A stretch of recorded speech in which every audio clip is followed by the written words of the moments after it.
Hello,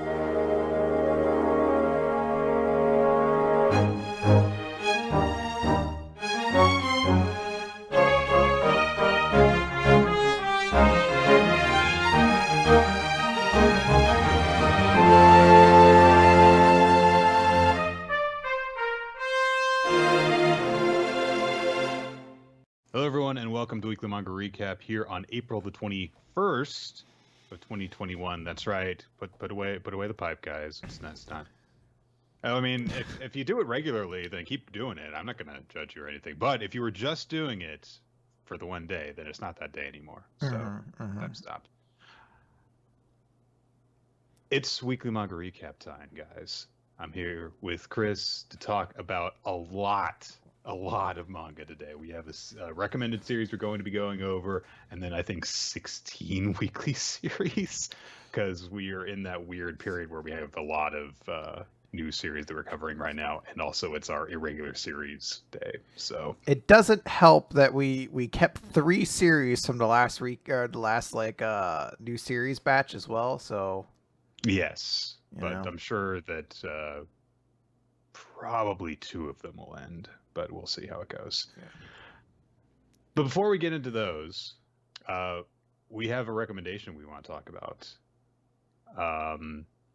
Our recommended series this week is called Dear Sachan by Iori Saga. It's a series that was published on the Shueisha's Manga Plus online service and was also simulpublished on Manga Plus. Jump Plus in Japan, Manga Plus over in English.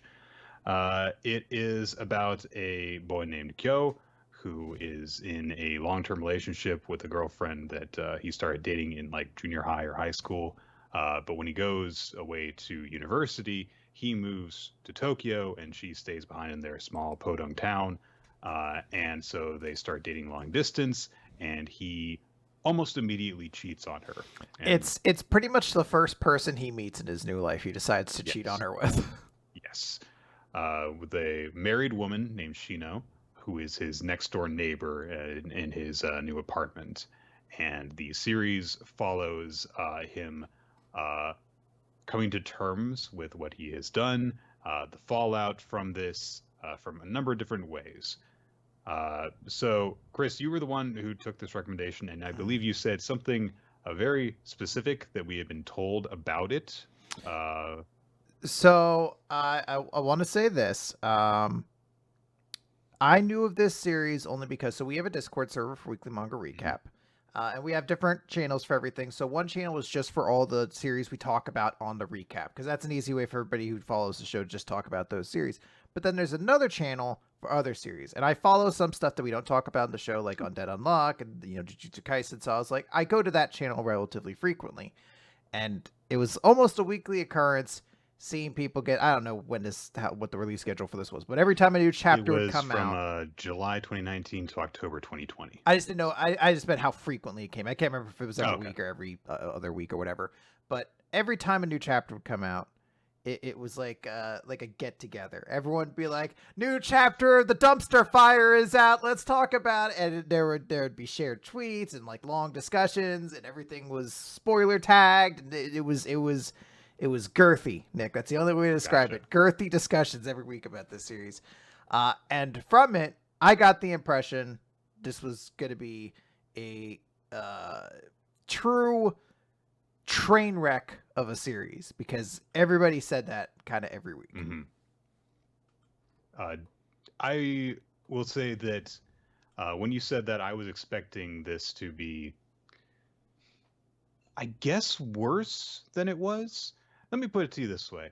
The series is not good, in my opinion. But I would not describe it completely as a train wreck. However, I would say that if you broke it down, if you boiled it and separated it out, all the pieces and everything, you would find a rich amount of train wreck ore within the series.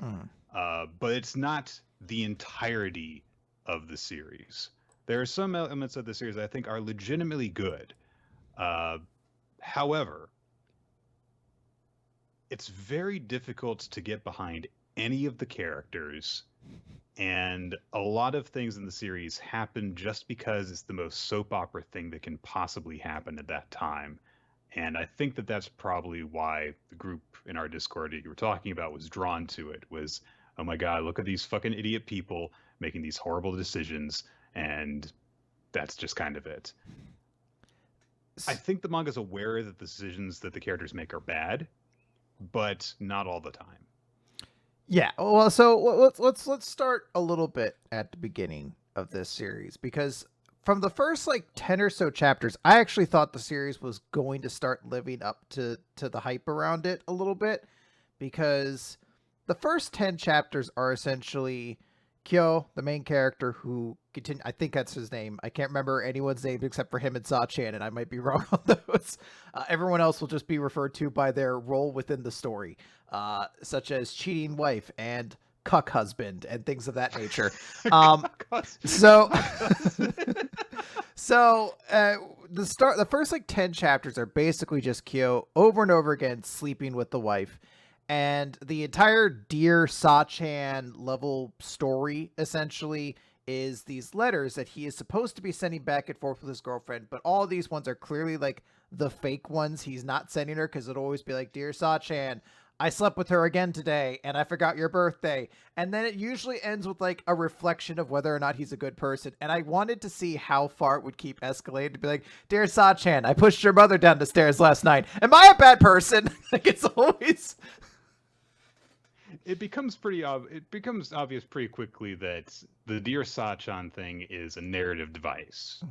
It's his, yeah, as you said, it's his self-reflection, but it is structured in the way as if he is communicating to her, which he doesn't.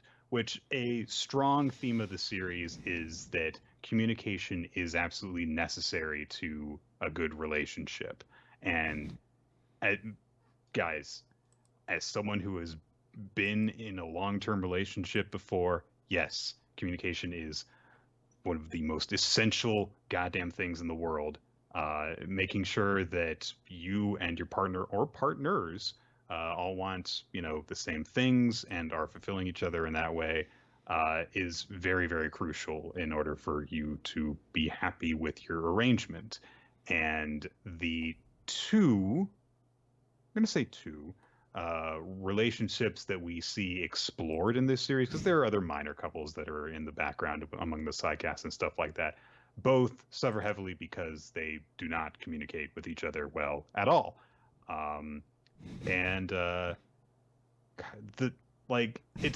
it's one thing when it's the main couple with Kyo and Sachan, because I mean we'll get into all the weird things involving Kyo's personality, but the married couple, my God. Well, because they're so much more normal, they're so much worse.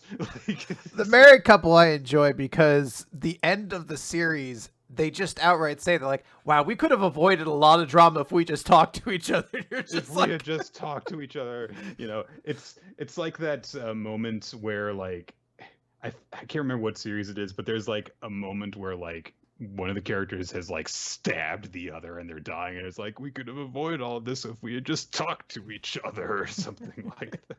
Yeah, I mean it's a weird mess of everything.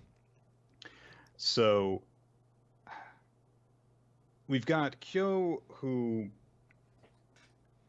I think that the idea is that he's got some sort of psychological issue, or I mean, it's never really explicitly stated. This is kind of the thing that I think is the biggest failure of this series, is it suggests reasons for why he is the way that he is, but then doesn't really explore them. It just kind of throws them out there as an excuse for why he has done the thing that he has done, which is that he has slept with this married woman, Shino, because he does not feel as if he is capable of loving someone romantically. And so he's trying to go through the motions of an intimate relationship in order to see if that causes him to spontaneously be capable of having the emotions necessary to have a mutually loving relationship. And of course, it doesn't. But he's 19. When how is he gonna know that? But I was gonna say, I will give a little bit more credit to him in that we do find out from some flashbacks he suffered a lot of emotional abuse as a child. Both of his parents were pretty neglectful. It's kind of weird. It's almost like an afterthought. The mother was like given like a scene to be like to show back up to be like, by the way, I'm a bad parent too, and then book it. But like the dad is very clearly like a very emotionally distant parent, and because of it, Kyo has grown up just emotionally stunted in pretty much every way, to the point where the only reason he's in a relationship at all is because he's like, well, at least it'll stop me from getting all these girls just being like, he's cute, maybe I'll ask him out. He's like, fuck it, I'll just say yes to the next one, basically, and then maybe I'll figure out love. Yeah. So it starts off as just like he just cheats on his girlfriend, but it then eventually lays the explanation of why he did it, and I do feel some sympathy for that, but it doesn't ever really address that issue that he's going through of why he is this way. It's just like, oh, well, it's a self-fulfilling cycle, and the two women in the foundational moments of his youth walked out on his dad because his dad was apparently incapable of loving them. And it's like, yeah, I understand that, but that doesn't really excuse the fact that this guy betrayed the trust of someone that he cares about. And for some reason, he doesn't understand that. Like, that's not something that seems to ever really come up. Like, look, if I had read this series a few years ago, when I was a bit more closed-minded about the way that relationships are supposed to work, I would probably hate Kyo a lot more than I do. Like, I don't like him, but I don't like him specifically because he is not interesting to me. Like, I think that this foundation for a character is potentially interesting. Like, he is incapable of having a fulfilling relationship at the start of the series, but then I don't think that the series properly explores why, and then, of course, does not properly explore why he no longer is that way, because a little bit more than halfway through the series, he finds that he is in love with Sachan now because she accepts all of him, and no one in his life has ever accepted all of him before, which, I don't know, seems like when he comes to that decision, it seems very arbitrary to me. I did not think that it really worked on the level it was trying to go for. But, like, the fact that he slept around is like not something that really pisses me off. It's just like, okay, yeah, he's like 19, he wanted to have sex, and Sachan was not ready for that. Fair enough as well. However, the fact that he betrayed her trust and lied to her about it and all that stuff is the thing that's bad. And God, poor Sachan. Like, I thought for a while that there were going to be no likable characters in this. She's basically the only one, and she's not perfect, I will say, but she's definitely the most likable character in this whole situation, because there's two wronged people in this whole situation, because there's two people that are being cheated on, and one of them throws away his chance of being the sympathetic character. Like, just picks it up and chucks it, dunks it in the garbage. It's amazing that he manages to do it. Yeah, he really gets out of that with flying colors. I'll say this about Sachan too. I'll agree. She's one of the, I don't want to call her likable. She's definitely the person I guess you root for, but she's one of the most uncomfortable to follow because her story is all just about this very sad self-destruction for a very long time. And honestly, so look, I'm going to get right to the point on this series. It's not a good series. It's just not, but it's not the worst series either. No. I don't even think it's necessarily like it. I will say this right now, strong words to the moon. If Dear Sachan is in my worst 3 series at the end of the year, it is because we had the most spectacular year of recap series ever, like, of recommendations. Like, it's the only way it's making it in there, because as of right now, I'm like, it was kind of whatever. But the part that details Sachan and Kyo's relationship is actually kind of interesting to me, in the way that, like, I get exactly what I get on the fucking tin, when you flip over the side of this box, it's like Kyo is a young kid who doesn't understand how relationships are. He cheats on his girlfriend and then eventually decides he has to end things. But she doesn't know how to process that because she fully loved him. So she decides to forgive him despite him cheating. And then she has to come to eventually realize that she can't forgive him for that. And they just break up. If that's what it says on the back of this fucking series box, you get that in spades. That's ultimately all I was looking for. So I was like, you know what? That part of it was kind of interesting. It's not a story I really wanted to read, but if it's a story you told, it gets some of its points across, I suppose. Yeah, I think that you've gotten onto it. Like I'm looking. I looked back really quickly over the series that we've covered this year, and yeah, if everything is at the level we've done, we're going to have a lot of duds, but we haven't had any horrible series yet this year. Uh, that's me knocking on wood. 'Cause oh no, we're only a third through the year. Um, there are definitely a couple of moments in this series that did make me go, "Oh, that does piss me off." Like especially when you have like the side characters. So there's two primary side characters, I guess I would say, that are close to Kyo that he doesn't have sex with, in this series. So one of them is a girl that has a crush on him, Mizuzu, and she's kind of positioned as Kyo's potential love interest, but like, honey, you can do better. And apparently she does, because they do not get together. Like, he's kind of the person, as things get worse and worse, that he ends up confiding in more and more, but it never ever gets to the point where they seem to enter into a relationship. There's like a time skip that happens towards the end, and it seems to suggest that Kyo probably did not date anyone else other than. It mentions that he dated people, but never for any long period of time. Nothing that ever felt like another relationship, I suppose. So maybe she was stuck with him for a little bit, but she got out of it. I don't even. I was gonna say I don't even think it would be that, because I think if they had been something, he would have probably made note of it. It sounds like after Sachan, he just drifted around, maybe dated occasional, because it's like a 20-year like time skip essentially. And it sounds like the series had a lot of plans that were abandoned. There's a lot of side characters. You're like, this is going to be an important character, right? And then it doesn't. You're just like, oh, right, because the series was told to wrap things up. Mizuzu has history with Kyo because she actually went to the same school as him, but he doesn't recognize her now because it's not because she's changed her appearance, because she changed her appearance after he didn't recognize her the first time. It seems to heavily suggest that Kyo has got something going on mentally that makes him not connect with people, and that's probably why he did not recognize her.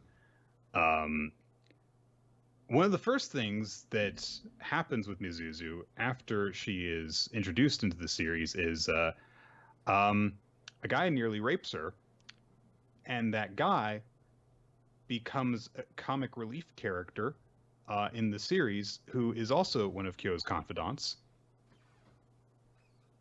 So that's not good. So that character, it's a fucking horrible thing, but my mind can't connect it because the character, I don't remember his name, stupid dude. He's such a cartoonish character when he shows up, because he's just like, hey, Kyo, isn't it fun to cheat on our girlfriends? Cheating's what we do, right? Because we're both cheaters. Cheaters never prosper except for us, because that's what we are. We're cheaters. I know you deep down. You and me, Kyo, we're cheaters. And you're like, all right, like the devil on the shoulder, like just like grew 6 feet and is now hanging out with the rest of the cast guys. I think someone made a mistake. Like I just couldn't take this character seriously. If somebody does, I'm like, yeah, I guess that's what he would do, because this is the most evil incarnate character you could think of for this series. And to be real, like, he makes amends, and I'm putting that in quotes with Mizuzu after that point. He apologizes to her, but he apologizes to her because he realizes after the fact that she is a virgin, and he says, oh, if I had known that, I never would have done that with you. Which, you can go to hell and burn. Uh, like I don't understand. Like it's very much just like immediately laughed off afterward. Like this dude does not even get punched like for what Yeah. he did. I don't think there's a moment of any kind of karmic retribution for it. Like, it's not No. even like, oh, he stubs his toe on the way home or something like that. He continues to infidelity fuck his way around life for another like Yeah. 15 years, and then it's insinuated he eventually has a happy relationship. Yeah, one of the girls he was sleeping around with just, developed feelings for him and won him over, and that's it. Like, it would have, even if one of the many people he had slept with, what if he had, like, instead developed feelings for one of them and she was like, no? Like, at least then something negative would have happened to this guy, but nothing bad ever happens to him. It is weird because, again, his entire character at the start of the series is just he's sort of like the guilt, like a physical manifestation of guilt for Kyo, because he's the one who's like, hey, I know you're a cheater. Eventually he's the one who has proof that Kyo is cheating on Sachan, and he's there just be like, it's okay, man, like, we're both cheaters, we know the kind of person we are. And then he never faces any repercussions of cheating at any point in time. No. We don't even meet the girl, I don't think, that he's actually in a relationship with, quote unquote. But yeah. Anyway, he's garbage. Definitely drags the entire series down because, it introduces this sexual or assaulting person who just never faces consequences. So there's that whole thing going on. Mizuzu then, pretty shortly afterward, finds out that Kyo is cheating on his girlfriend as well. And so she goes to his apartment to like confront him about it. And wouldn't you know it, Shino is in his apartment when she does this. So she immediately like runs away over this because like, yeah, I understand. But so when Kyo goes after her, it's like raining when this happens. And she's telling him, like, what the fuck is wrong with you? Why are you treating your girlfriend like this? And she's also mad at him because she's still attracted to him. And so he's kind of betraying the ideal of him that she has in her head. But it doesn't matter. She's still calling him out on doing the bad thing. So Kyo finally gets it through his head that like what he's doing is bad. But then wouldn't you know it, he slips and falls and winds up in the hospital. So clumsy me. It's a great scene too, because it's just him like, I really need to end this. Whoop! Ah! Boom! I should break up with Sachan. Consequences for my actions. Well, it's the shot of him like laying down on the ground after just suffering a concussion. He's like, I should break up with Sachan. So Sachan comes to visit him in the hospital. And while she's visiting him in the hospital, that's when he tells her, which is like, you manipulative fuck. She can't be mad at you when you're in the fuck you. Like, he's not even thinking about that. He's very often depicted as just like not understanding social norms and like being very blunt with people. Like, he'll be flirty with girls and not realize he's being flirty with girls because he's just like complimenting them in a way that's like not appropriate, but then he's just like being very sincere and, ignorant about it, but whatever. So he tells her about this and says, we should break up because I've been doing you wrong. And also, I don't think I will ever be able to love you because there's something going on with me. And so, of course, Sachan is distraught over this. She leaves and goes and thinks about it, and then comes back and says, I don't want to break up. I still want to be with you. And thus begins the very heartbreaking part of the series, where Sachan tells him, you can sleep around with other girls if you want to. I just want you to come back to me and love me. It's like, ooh.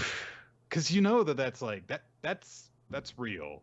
Like, there are way too many people who have that mindset where they are so desperate for the relationship that they currently have and don't think that they can do any better, that they will accept that kind of behavior from their partner. To Kyo's credit, he does sincerely apologize and break things off with Shino and rededicates himself to Sachan. However, that doesn't fix everything, because once, it's that, old adage, trust is something that takes, years to build up and an instant to lose. And he has lost Sachan's trust, even though she doesn't really want to admit it to herself. And her friends back home, especially like the guy that she eventually ends up with, um, are talking to her and are like, "Hey, you are not like looking so good, and you seem like you're suffering from this." And eventually, her love interest confronts her and says, "I want you to know that like it's not just down to you and Kyo. Like you have other people in your life who care about you and will treat you well." And so you don't have to depend exclusively on that. And that seems to get through to her because she then goes to Kyo and says, "We should break up." And by this point, Kyo has learned to love because Sachan had accepted him and accepted that he was a cheating bastard. And despite that, was willing to be with him. But yeah, but you did her wrong. And she says something that is a little bit selfish, but is totally understandable, which is she did not want him to tell her that he had cheated on her. She just wanted him to basically let that thought make him suffer through the rest of his life so that he would never hurt her again. It's a bit of a weird thing, and it's not really a thought that I can perfectly relate to, but you're allowed to be resentful. He did you wrong, and you're allowed to split things off from him because he did you wrong. And, you can end a relationship if you think it's not working for any reason. So Kyo is basically left to drift from this. However, now comes the strangest, weirdest part of this series, because just before Sachan breaks things off with Kyo, turns out that Shino's husband had installed listening devices in her apartment to spy on her. This was almost my favorite part of the series because I understand why. Well, here's the thing. So again, for the longest time, I was expecting like a real train wreck, and I don't think a lot of this stuff has been train wreck worthy. It's melodramatic, of course, but like nothing has made me go, "What the fuck?" or "Oh my god," or something like that. We get the thing. He eventually comes to wife and says, "Hey, I'm faithful to Sachan now. I want us to break up." I can't remember if it happened before or after he broke up with Sachan, but the idea basically being he ends it completely. And she's like, he tried to break up with her, but she stayed with him, and so he said to Shino that they needed to stop seeing each other. Yeah, basically like they come to the agreement, we're not going to see each other anymore. And it's like, okay, well that's done. And then like the last page is a shot of the husband like looking at a computer screen and being like, "Aw, they're not going to have sex anymore." And I was like, if this has been one gigantic elaborate cucking fetish that maybe no party knows about, I was like, yes, let it go to fucking the moon with insanity in the last 10 minutes. But it doesn't. He's just it's just he's spying on his wife because he assumes she's cheating. And yeah, honestly, that had never occurred to me. If that were the twist and like this one couple's cucking fetish drove this other young couple apart, that would have been such a it was a brief moment. I was like, did it finally happen? Did we finally get to the core of this series? I'm like, no. So, it's just going to be boring normal people problems. Really? So the husband confronts Shino over this, and it's like, "I know about you've been seeing this boy," and so Shino at first has a reaction of like, "This is a really weird reaction that this guy is having. Does he even actually care that I cheated on him?" But there's a whole thing beyond that happens. Then he goes to Kyo, and Chris, I had to do research about this because this seemed like the weirdest thing to me. He goes to Kyo and he demands consolation payment from him for sleeping with his wife. Now, I did research. Yeah, I did too. I was like, what the fuck? What the fuck? It's a real thing, apparently. It's a real thing, but not the way this manga Yeah, uses it. So he goes to Kyo and he says, I want you to pay me 200,000, no, 2 million yen, which is $20,000 Yeah. for sleeping with my wife. Now, consolation payments in matters of infidelity are a real thing because you can demand them as damages for like psychological damage or for causing damage to the relationship. However, there's a legal process that you have to go through for them, and usually it has to do with the extramarital partner, the guy that was being cheated with, having caused damage to the relationship, and usually deliberate damage to the relationship, as in if Kyo had said to Shino, be with me instead of your husband, then that would be grounds for this. Kyo is a 20-year-old kid at this time. This man has come to him and demanded payment. He's basically just blackmailing him. It's like he basically hands him a contract and says, yeah, you know what? I'm going to go lenient on you. You just have to sign it.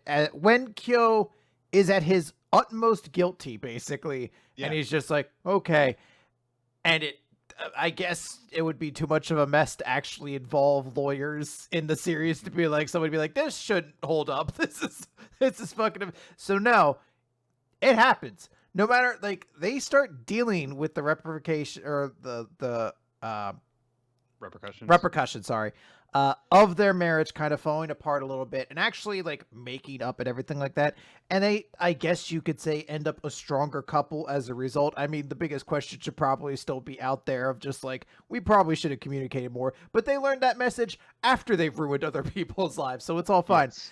So you'd think after that, you would be like, well, hey, mistakes made all around. Let bygones be bygones. They say that basically, and they're like, so you can come by next week to start dropping off the payments, and you're like, he makes Kyo what? He makes Kyo come to him monthly, in person, for 4 years to pay off this blackmail debt. And they remain somewhat cordial as it happens, like not friends, but like you like. He'll show up at their house and like he knows their kid now and stuff. So like you're just like, what the fuck is this relationship? So somehow the most detestable person in this series, beyond the actual rapist or attempted rapist, is the guy who was wronged at the start of the series. Also, by the way, rich as shit already. Like, yes. He is a very wealthy man. He came from a wealthy family, has a wealthy job. He does not need this money. It is solely a point of, like, power over Kyo, who is a college student at this time, to basically be like, hey, you got to pay this off, or who knows what will happen. You're just like, all right, man, jeez. Which, by the way, seemingly the only reason Kyo does this, aside from maybe just his own guilt, is to keep things hidden from his possibly abusive father, because it's not as if the guy keeps all this secret. Word gets out that Kyo's relationship has ended because he slept with a married woman who is suing him over this. And his relationship at school suffers. It follows him around wherever he goes for his young adult life. So he's being blackmailed to keep nothing secret. Yes. So that's messed up. And of course, also his girlfriend broke up with him, which, you know what? He fucked around and found out. That is perfectly fine. But they should not have remained together. That's a major point of the series, is they should not have stayed together. Both of them were not right for each other, and he made a big mistake. And they spend an uncomfortable amount of time still together, and it's very sad. It's just meant to be a tragic story. When Sachan breaks off the relationship, it makes you feel like, okay, it took her too long, but she learned, and hopefully her life will be better. And then we get a time skip, And it turns out she did. She had a fulfilling career, and she has a loving husband and family now. Hooray! She found someone who was right for her. Kyo, on the other hand, Kyo went to therapy, right? At some point, No. right? For his many psychological issues and issues with women in general, he definitely needs to work out, right? That was the first thing that happened, right? No, Kyo. They stopped making him pay those consultation payments, and No. they was like, you should use that money for therapy because you very clearly have issues you need to work out. And then, here, this firm that I work for, you can, take advantage of the resources I have because we're good friends now. And it's like, no. Kyo never got over the entire thing, and basically decided that he should never be with anyone ever again. It's bonkers when they tell you, when he's like, 20 years passed, I never got over Sasha. And you're like, 20 years and you didn't get over her? So he has literally spent more time not trusting himself to be with anyone and not getting over this girl than he spent with her, by a factor of like 4. That he spent more time not being able to get over her than he spent even alive up until the point when he met her. Like, it's insane. He spent more than half of his life being like, Sachan, dear Sachan, I still write letters. Yeah, he still uses that whole thing, mentally sending her notes and stuff, even though like he's like apparently never spoken to her. Like they just, I have to think that it was on his end too, that he just never got in touch with her. Because it seems like I get the impression that Sachan would have been in a good enough place eventually that she would have been able to talk to him, but he just never talked to her about this. He never dates, he dates people, but he never is able to love anyone, which is especially sad because one of the things that we learn about his relationship with his mother, like one of the few words that the last thing that she spoke to him before she walked out on his dad was, "Don't wind up like him," as in, don't wind up incapable of loving a woman. And Kyo doesn't sleep around in his adulthood anymore, but he's incapable of loving women or of loving, intimately anyone else. So he did not learn the lesson that he was supposed to learn for the entire series, and that's very sad. However, now you'd think, those of you who've read the series, you would think that this would have been the part of the series that I would be like, what the fuck over, is like, no. Actually, I'm right with you. I feel like it's compared to everything else, this was like, all right. So the final, no, it is very fucked up. But the final chapter of this series is so cartoonishly like fucking elevated from everything else. I can't even process it as part of the series. It's almost as though someone said, what if we just did the dumbest thing we could think of on the way out? Like, hey guys, we're losing the rent. We're losing the rent on this place. We have to move out. Let's just fucking take a sledgehammer to all the walls. Fuck it, it's gonna be their problem now. And you're like, fucking, I can't even process how this chapter's going. So the second to last chapter is set like 4 years in the future, and the very last chapter is set 20 years in the future. So when it's 4 years in the future, Kyo comes to make his last consolation payment, and we are introduced to Shino and her husband's 2-year-old daughter. And so the husband is like, isn't she great? She's cute. Look at Na-chan. She's so cute, isn't she? And then he looks very directly at Kyo and says, don't try and do anything to her. So when I did a little bit of research to look up like the reputation that the series had, which by the way, all over the place, people call it a train wreck. Like its reputation is known far and wide across the manga reading internet. But someone on Reddit said, I kid you not, this man has like invited Kyo to do something like that. He should have just never said anything. And he said this person said it as a joke. And then they were right. It's phenomenal in every awful way possible. So like I heard people say like the final chapter is really bad, and just to set up, like we introduced the idea 20 years in the future, Kyo has still been unable to find any kind of love. It just cannot come to him, and he's like a businessman. He actually has a pretty good job at this point. He's in every other way, but his like emotional life, he seems to be doing relatively well.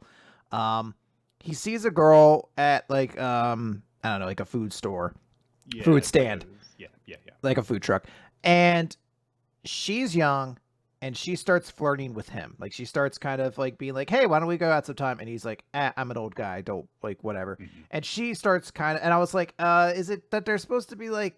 The big thing, like, oh, they have a big age range difference or whatever. Mm-hmm. So I was like, you know what? She's 18. She can make, I guess, her own. Like, I'm not gonna be like super upset about a giant age range difference if like everyone in the thing seems like they're capable of making their own decisions.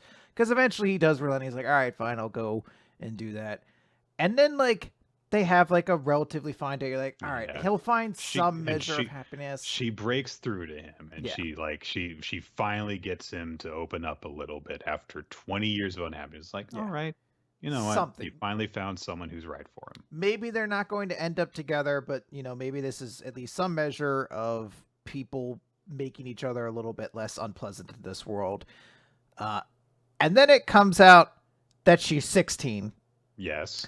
And then it comes out that she's the daughter of the family that he's been paying consultation payments to, or compensation. And you're just like, I'm sorry, fucking what? And he's okay with it. He's like, well, whatever may come. So she comes home one day, and it turns out she's been hiding her school uniform underneath her clothes. She's really in high school, not a university student like she said that she was. She's even younger than she said. She's in high school, and she's dating this nearly 40-year-old. And then she gives him a letter or something like that, like a birthday letter kind of thing, whatever. And he looks at her name, and he realizes, oh, this is the daughter of the woman that I slept with. And at first you kind of think that everything's going to like come crashing down around him, like this is going to drive him even further into himself. But then he basically just goes, and then make lemons. If life gives you lemons, you better make that sweet underage lemonade. You're like, what the fuck? This cannot be the ending message of this series. No, it's a happy ending. Come on, guys. You cannot let this be the way this character's story ends. There has to be more. No, like, that's it. That's it. And again, like it's so insane. It's so out of nowhere that it's me saying like I can't even I can't even fully comprehend it as part of the same series, because it's just like in the last it would almost be like being like, Toriko was a good series, I guess, to a certain extent, but they never explained the fucking space guns at all. I hate this. I was like, look, they just threw that out at the end. I don't know why. But like, I can't even connect the rest of the series to this moment. It's such a bananas fucking little bit. People in the chat are asking about bringing up the topic of her potentially being Kyo's daughter. She's not, unless somehow Kyo and Shino were still sleeping together on the side after her husband knew about it, because she's 2 years old, 4 years after they stopped seeing each other. There is no way that she is his kid. That is not even implied to be a possibility. Now, you basically have to like ignore the way things are set up and invent your own canon or for that to be a possibility. So at least it's not that.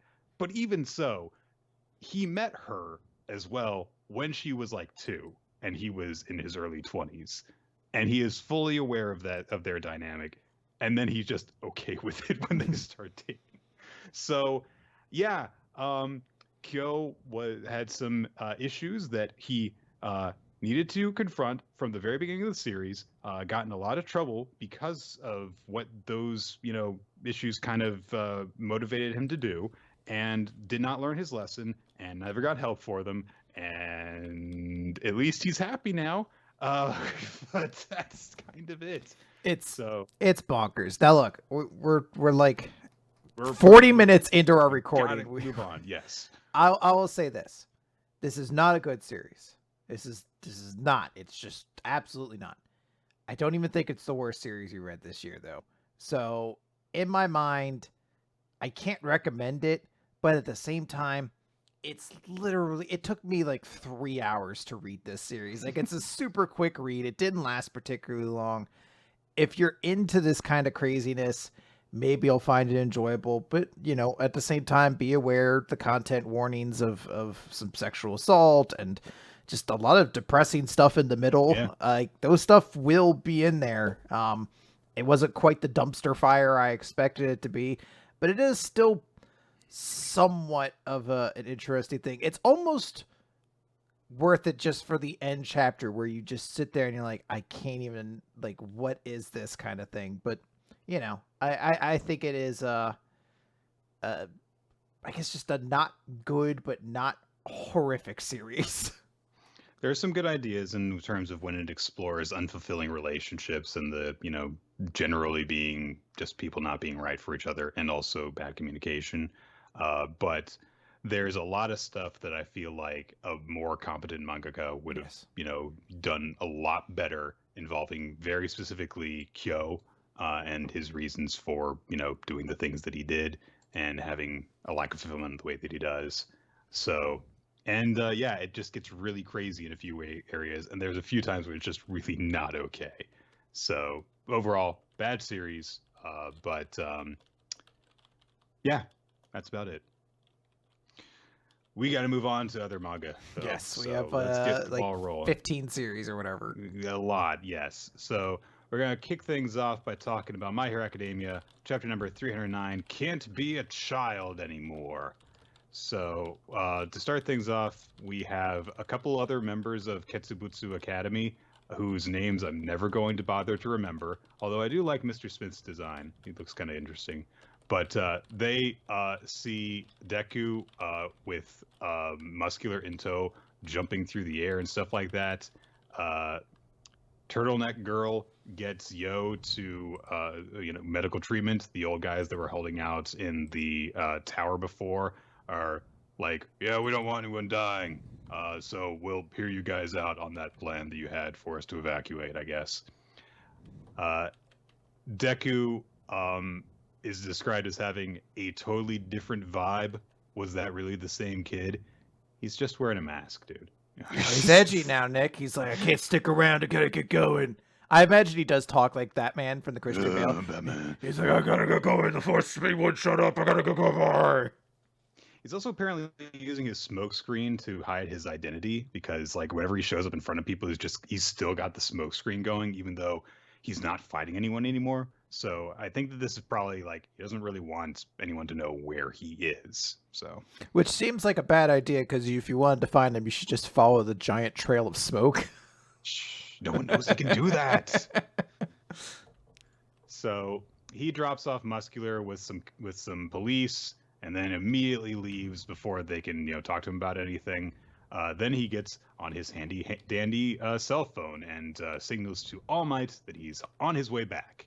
He meets All Might in an alley, and All Might's wearing sunglasses with cool lenses that perfectly match the shape of his weird eyes. Deku lands in front of him, and they kind of go over what his condition is. We also are introduced to some changes to his hero costume. Like he's got some stuff that support his arms so that he doesn't hurt himself as much anymore, but they won't, actually work if he unleashes all of his power. Then All Might gets a call from Hawks.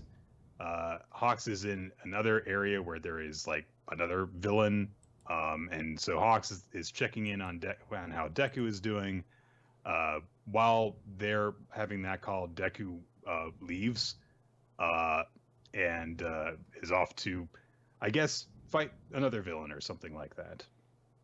We get a flashback to when Deku was in the hospital and Dr. Mario. He's finally here. I was gonna say it has to be intentional at this point, right? It absolutely is. We've had Dr. Yoshi, Dr. Toad, and now Dr. Mario. It is 1,000,000,000% intentional. So Um, he goes over Deku's condition, and of course, we get yet another. How is Deku's body doing now that he keeps on punching himself to death? So he says, in the past, it was as if the little explosions were contained in your body, but this time they made their way to the surface. I suppose you used your quirk to wrap and reinforce your limbs from the inside out to keep them from shattering. The injuries were similar in nature, but your body has changed since then. However, the deterioration hasn't stopped, so do be careful. In other words, Deku's quirk is still making his body go kablooey, but his body is much better at resisting going kablooey, but not all of it. He can still go kablooey if he keeps on getting too strong. So, Inko, Midoriya's mom, is upset about all this stuff. They let her in on the way that All for One, or One for All rather, works and why Deku's body can handle it. She is worried about her baby boy, not having limbs by the time that this whole thing is over. But Deku explains, hey, Shigaraki can detect where I am. He can know my location. He could show up at any time, and we would not have any warning about it. And I don't want anyone else to get hurt. And he's thinking about every single person that got hurt that is still alive in the fight against Shigaraki and company. And he also says if they reach full strength, things are going to get even worse. I have to stop Shigaraki and All for One before all that happens. And Inko says, well, you're in the hospital now because you couldn't beat them. And Deku's like, I'll get stronger. He is shonen. Hear him roar. Yes. So, but then they're holding hands, and he says, Mom, when you thanked me and smiled, you don't know how happy that made me, and that's why I have to go. And we get another flashback to when Deku was just a little kid playing hero, and Inko was playing, the girl that he would save, and how she was acting happy when he saved her and stuff. And Deku says, I've got to do that. I've got to go and help people. But it's okay. I'll come home to you. She's crying. She's very worried for her baby boy. Absolutely. It's a good page. Yes. It's a really wonderful, split between, when they were embracing when he was a kid and when they're embracing now, and how their dynamics have completely shifted since then. And also how many more goddamn scars he's got in his arms. Yeah. All Might remembers how, he promised Inko that he would look after Deku, and he says, look, I can't stop you from going, but I'm coming too, whether you like it or not. They pass this on to the top 3 heroes, because they're kind of all in on this thing together now. Best Jeanist answers the phone as if he's combing his hair with his phone, and Hawks thinks this is the coolest thing ever. Which he's like, I should have a phone holding gimmick. Maybe I should be a clothes guy. Can I do that? Can I hold my phone like this? Do you have a trademark on that, or can I just do it? Every time he does it, the first thing is like, I really can't hear you. It sounds like the receiver is up by your fucking bangs. Have you considered not having a uniform where the collar goes over your mouth, because it makes you really difficult to understand? How would I make it look like a pair of pants then? Well, you wouldn't. Well, you got me there, Miss Genius. Just hangs up immediately. You are not worth speaking to, clearly. He destroys it. He just throws his phone away every time he's done with a call. So, they're all on the same page there. Before Deku leaves the hospital as well, he goes and speaks to Gran Torino, and he passes on the message from Nana Shimura that she wanted him to, which is nice. And so Gran Torino says, I should have made the kill. I'm sorry. Don't be so rigid. Killing can be another way to save someone, which is dark but also awesome. That's advice that Deku did not want to hear just there, but he might need that someday. So, and Gran Torino then gives him his scarf, and that's the scarf that Deku's now wearing as part of his dark and edgy costume. But it's a cool little, hey, I'm your instructor. You're literally passing on the mantle thing. And that's it. We are given this last panel where All Might, Deku, Hawks, Endeavor, and Best Genius are all on the page together, and it says "Team Up, Top 3, and Deku and All Might." So nice little visual to end things out on. That page is giving me some powerful Team 7 and Team 8 finally teaming up together energy, where I'm like, man, is this actually an important thing or not? Shino is gonna get his time to shine. I didn't get to go along with you guys in that mission, so I'm gonna do something crazy. Hey, you can teleport through time or something like that. Anyway, let's go home. It's cold. Oh well. I'm hungry.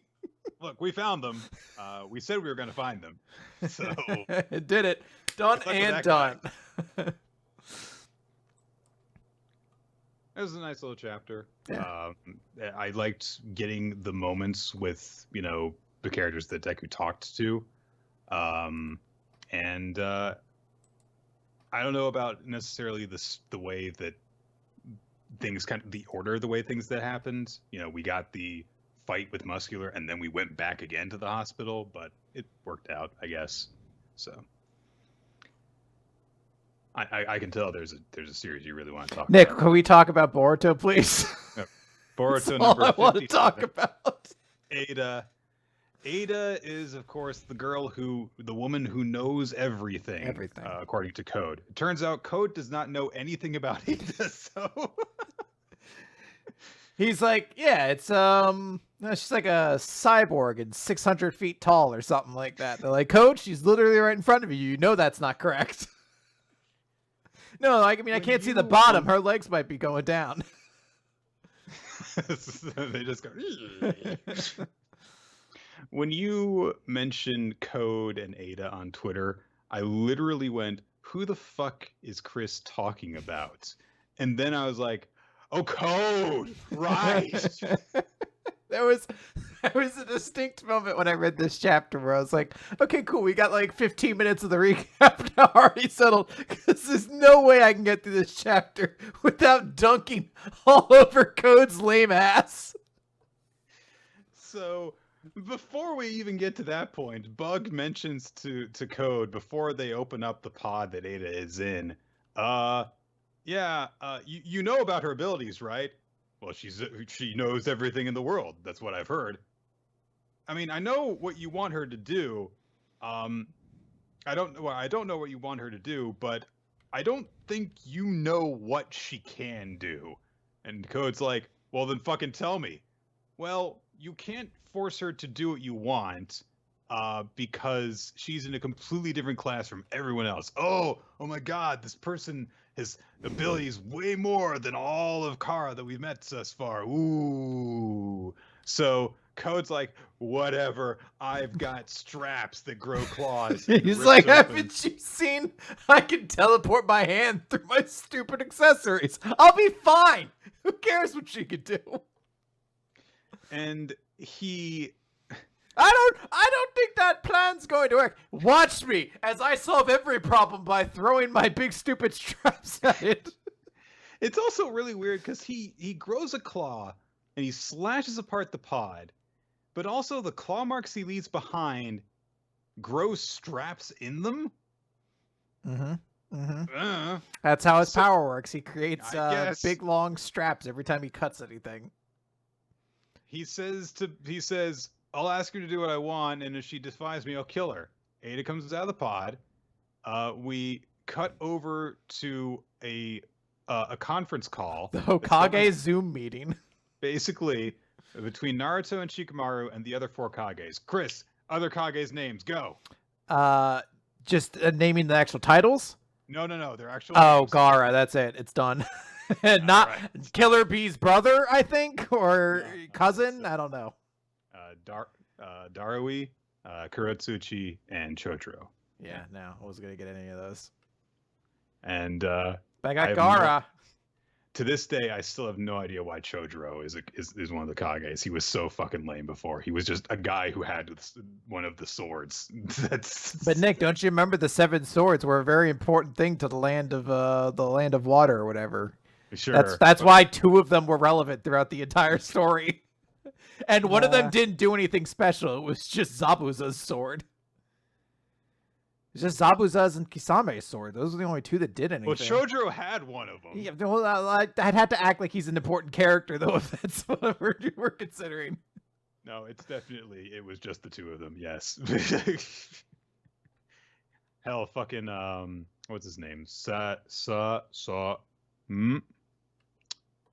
guy who was in Hawk with Sasuke. Suigetsu. Oh, yeah. Suigetsu. Yeah, he had one of them. Okay, yeah. I guess that's a third one that was important. No, it was the same sword. That's right. He just took Kasame's sword. That's right. Yeah, so never mind. It was just the two. And again, one was just a regular ass sword that Zabuza used that had a hole in the side of it. That was it. It was a cool sword. It was a pretty dope sword, but it was just a sword. Yeah. Kisame's was a shark. What the fuck? I would be like, hey guys, we're handing out the cool swords for our cool new group. So yours devours chakra from people. Every time you strike them, it takes a little bit more out of them and becomes this more living, breathing. Yours, you can do some kind of wacky decapitations. Actually, it's got a couple holes in it. Not gonna lie. Let me start with that. It's not full. I dropped it a couple times on the way here, but I think you're gonna be able to do some pretty creative stuff. Well, is it like particularly resilient or anything? No. A regular ass sword that's got chakra running through it will cut straight through it like butter. Well, is it useful enough that I'll base my whole style around it? No, you actually, I think, use it more for standing on trees than anything else. Most of your fighting will involve you just going, and not swinging your sword. Will I ever kill anyone with it? Absolutely not. No.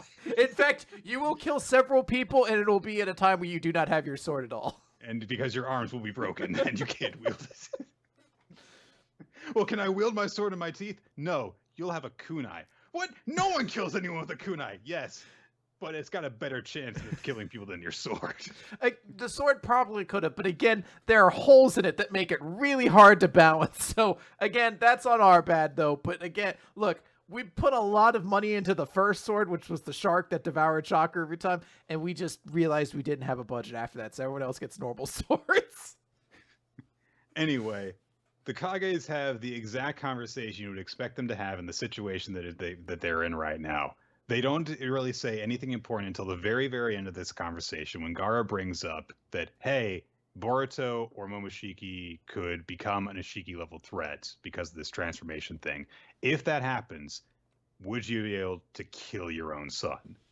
And Naruto just pauses for a minute and he says, I'll do what needs to be done as Hokage. And that's the last we see of the conversation.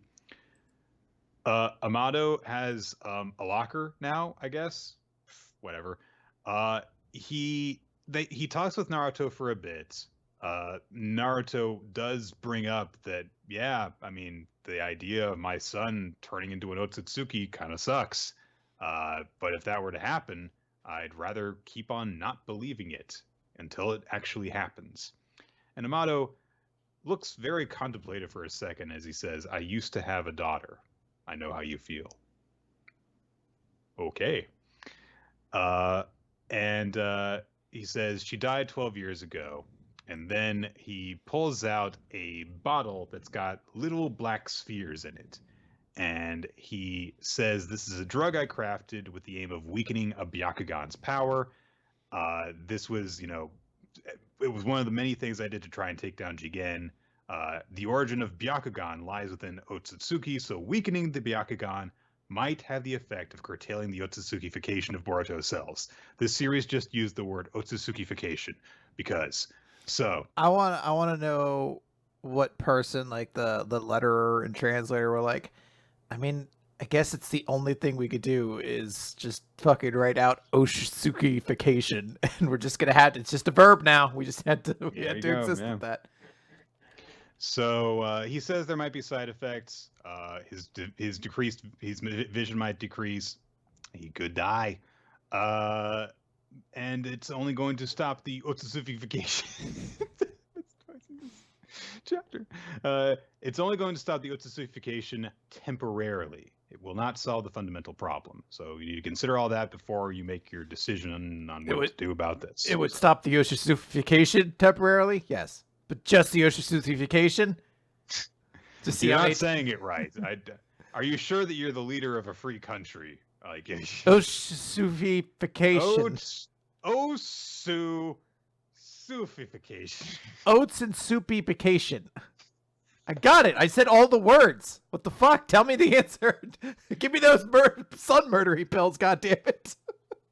No, All not right, until you say it right. Let's go over to the main event. Ada steps out of the pod wearing something. Honestly, I don't even care about like what's up top or whatever. It's the fact that it's yet again that she was placed in stasis wearing fucking 8-inch ninja heels. It's just a thing that every female character has spontaneously decided to wear in this series. And I was like, imagine how fucking uncomfortable. I guess you're in stasis, so I guess you don't care. But like the idea of like being frozen in the most uncomfortable shoes possible. So she steps out. She's got one of Code's straps on her, and she just kind of like walks past them, and Code's like, "Hi, I'm Code," and she just ignores him. So he grows a claw from her strap and is like, "Hey, don't ignore me." And she says, "I'll kill you if you decide not to talk with me." And Ada just looks at him and says, "Well, go ahead and do it if you can." And Code's like, "All right."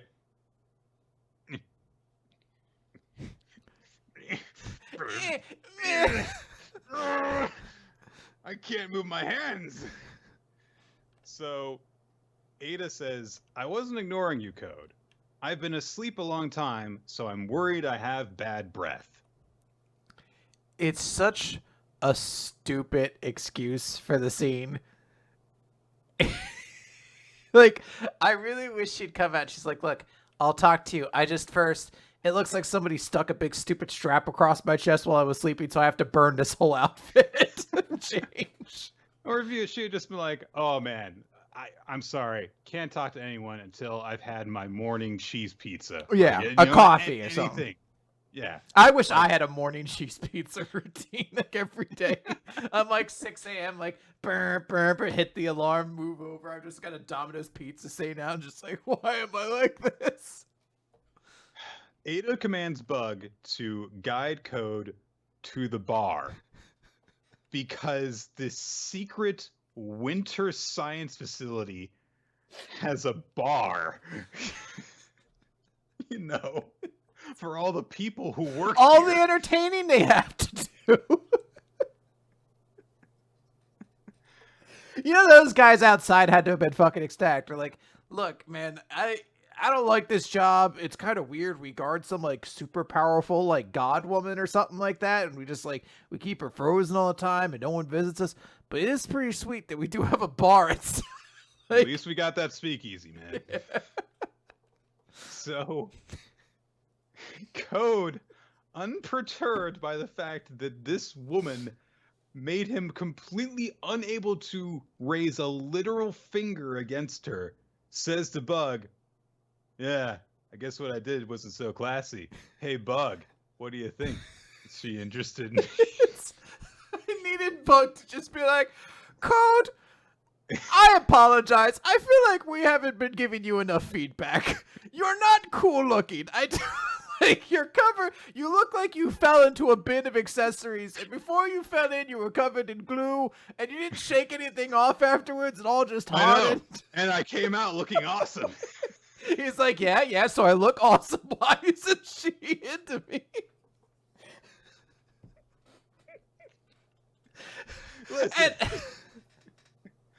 Listen, Bug, I guess that I should rephrase it.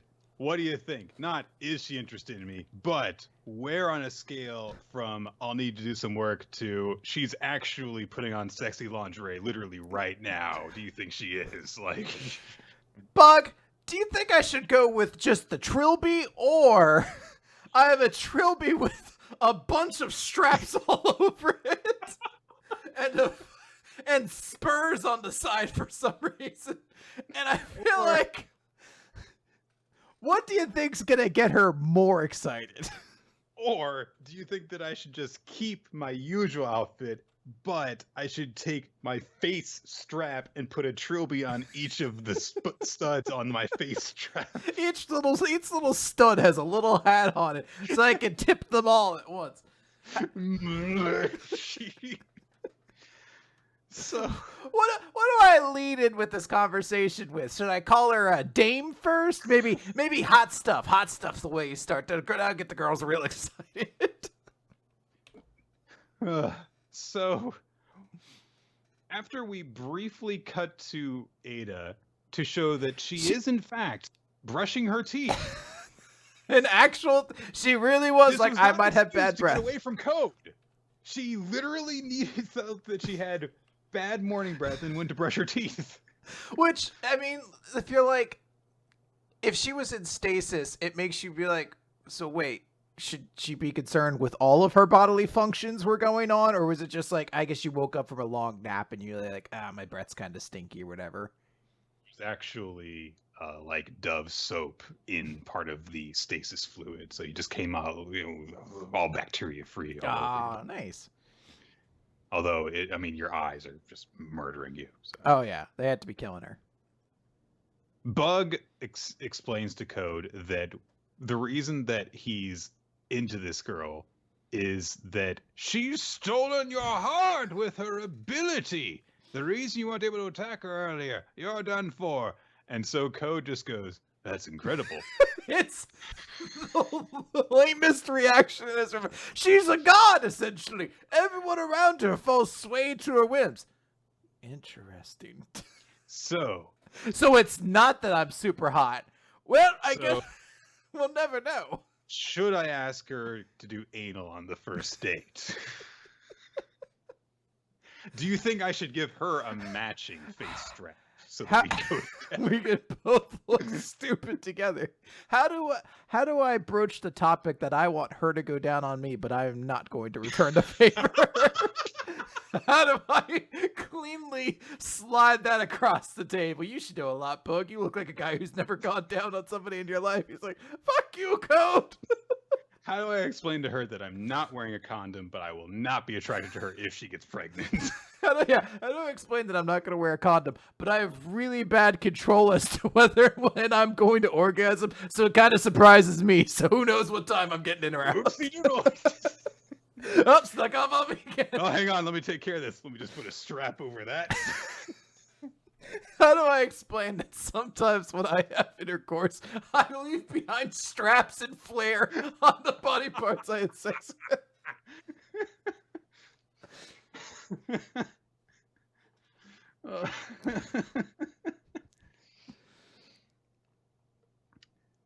How do I explain to her that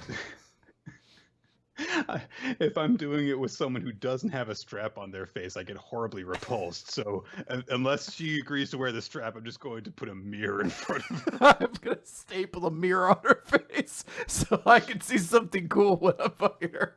Look at all the straps. This is the best. Yeah, look at you with that strap on your face. You're so cool. You know what? You should get more rings. Yeah, I should get more rings. That would make me look a lot cooler. Just like, why are you talking to yourself?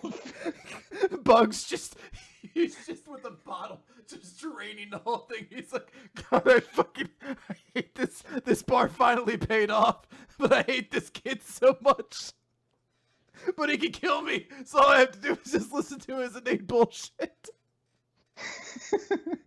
This is like the ultimate, like, your boss is telling a bad joke thing. Oh, God. All right. So, turns out Ada has two types of magic. She has clairvoyance and then another ability on top of that. Ada comes back at that moment while Code is talking about this, and she says, yeah, it's actually not a good thing. And she explains, let's say that there are security cameras all over the world, and you could access them whenever you wanted. Could you watch them all day? And she explains that, like, yeah, I can see everything, and occasionally I'll see something that I want to pay attention to, but most of the time I just kind of like block it out because it's boring and I don't really care. And so Code's like, okay, well, did anything interesting happen recently? And she's like, yeah, Shiki died. And it was pretty pathetic. I'm sad that I can't like record what all the things that I see and show you. And then Ishiki's dead soul griped at you and went on for a while. And then, oh, poor you, you were tasked with so many things. So Code just goes again. Wow. Cool. So Like, she's proved that she has this ability now. Mhm. Yay. So go ahead. What were you saying? No, I don't even remember at this point. I just want to continue on it. So, but she says that she can only see the things that have happened while she has been alive. And then God, Kishimoto's writing this series, you say. She says, don't even think of asking such a boorish thing as how many years into the past I can look. I didn't want to come up with an answer for it, so I had my character dismiss it as a dumb question. So then Code asks if she can see the future. And she's like, no, it's not precognition. It's just clairvoyance. I can see current events in real time or pick scenes from the past. But I did predict that you would come visit me. Call it female intuition. It's so dumb. So it's like she could have just acted like it was a surprise or something, but there's like this weird, like slightly gendered thing of just like, oh, well, it's our female intuition. And of course, it was so boorish of me to threaten her at the start. Of course she needed to brush her teeth. She's a girl after all. You're just like, what weird, shitty writing for this character right off the bat. You couldn't just be like, oh, well, I saw you on your way fucking here because I just decided no one else visits this random Arctic secret base, so... Yeah. So she explains that what Code needs right now in order to accomplish what he wants is to have his limiters removed, and the only person who can do that is Amado. And Amado uses iris recognition and a voice print command code to lock those limiters. So only he can do it, and also she doesn't know what the code word is. So Code is immediately like, I mean, I'll just have someone perform a transformation jutsu and turn into him, which is like, that's actually an interesting way of approaching the entire whole eye readout thing. And she says, no, that's not gonna work because he's remodeled his eyes with scientific ninja tools, which if you transform into someone, I don't know how you perfectly replicate their retinas anyway, but whatever. He's found a workaround for that. And also, they don't know the code phrase anyway. And she says the only other way to get around that would be to gouge out his eyeballs and take them with you, to which Code says, well, no one in the entirety of this world has ever done that, so... Also, could we just acknowledge that every shot of Code in this scene is him leaning on the bar with his head in his hands, thinking he's the coolest person in the world? Just yeah, I'm cool. Yeah, you want to be with this? Yeah. You hate Amado too, so do I. We could have sex on his corpse. Oh my God. I'm not going to take off my flare, but... or my pants. Honestly, got my spare straps in them. You're going to have to figure some things out. I just want us to bang and I don't do anything. So, Ada says that Amado's hiding, and this is probably why he's hiding from it. It's to hide from you. He's smart and a dreamy dandy. All right. But she vows to kill him, and Code's like, well, why do you hate Amado? Is it because he remodeled your body? And Ada says, well, that's half of it, but it's not the main reason. And immediately Code's like, I don't know. This is a mystery that nobody can solve because I can't figure it out, and I'm the smartest person in the universe. So, Ada... I want to go back just a quick second here. I was going to bring this up later because they explain her whole rules and everything. But earlier in the chapter, Amado reveals that he had a daughter. And at first, when I first read the chapter, I was like, that's kind of a unique detail to like throw in there and show he's like a broken man. But then other people brought up like, it's probably because Ada is his daughter. It's very possible.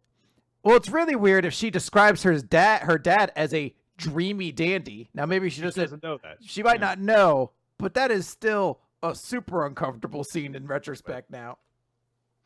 So she looks at Code and says, you like me, right? And Code's like, oh, is this happening? Oh, I mean, yeah. Just starts ripping his clothes off.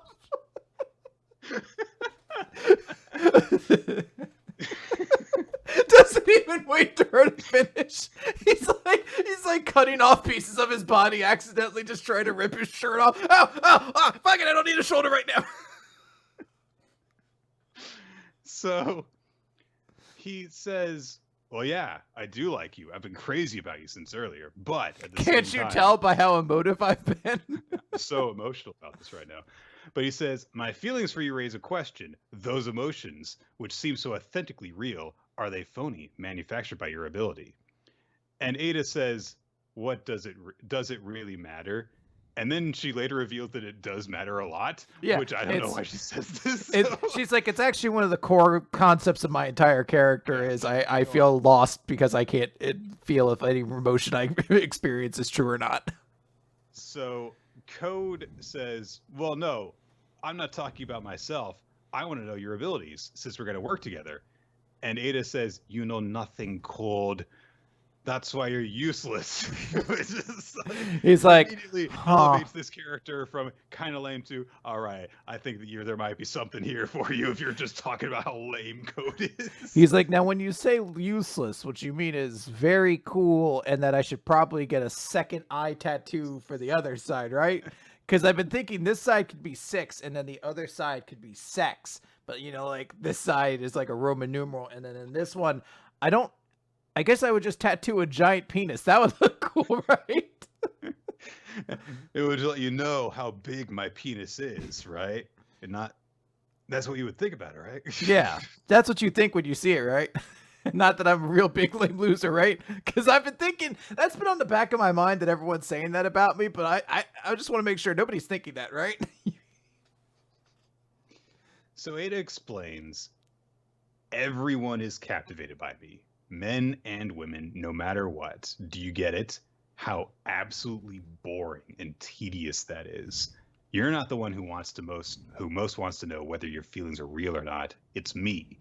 Even people who might have naturally, genuinely come to like me, I'll never know their true hearts because my ability forcibly steals their hearts away. This is the right answer to my earlier question. Amato has robbed me of ordinary love. I can't forgive that. That's why I hate him. This is actually really interesting. It's like Boa Hancock, but way better. Probably. I mean, there's also just an uncomfortable level of how old is this character? Because she might be of age, which would make certain things here better. But then she also talks about how cute she thinks a bunch of 12-year-old boys are later in a chapter. Yeah. Or she's underage, and this is a horrifying thing. I mean, as we've been going through it, there's a whole bunch of little things about her character that are like, what the hell is that? Yeah. I just want to say, this underlying motivation, I do think is really good. Mhm. So,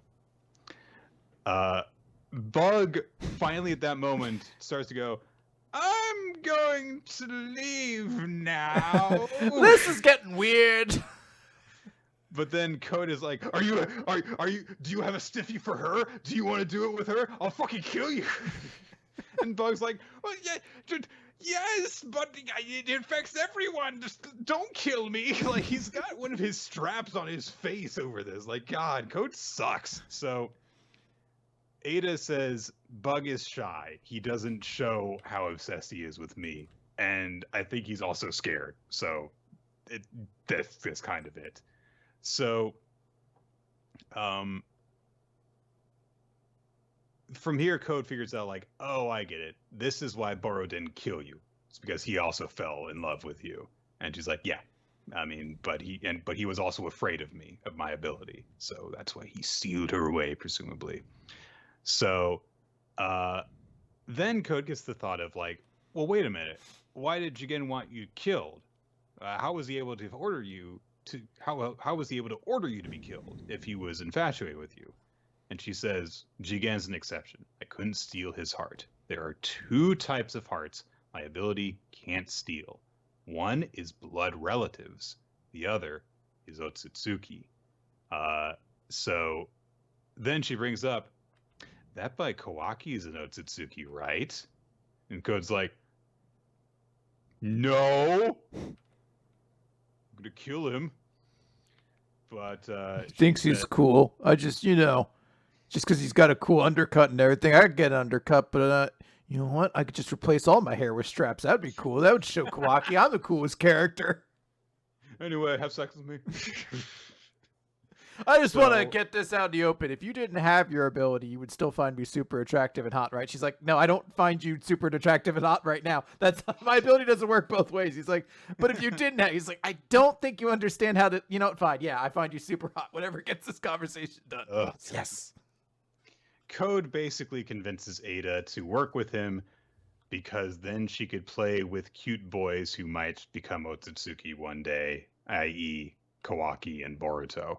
And they kind of toast to working together from there. And that's where the chapter ends.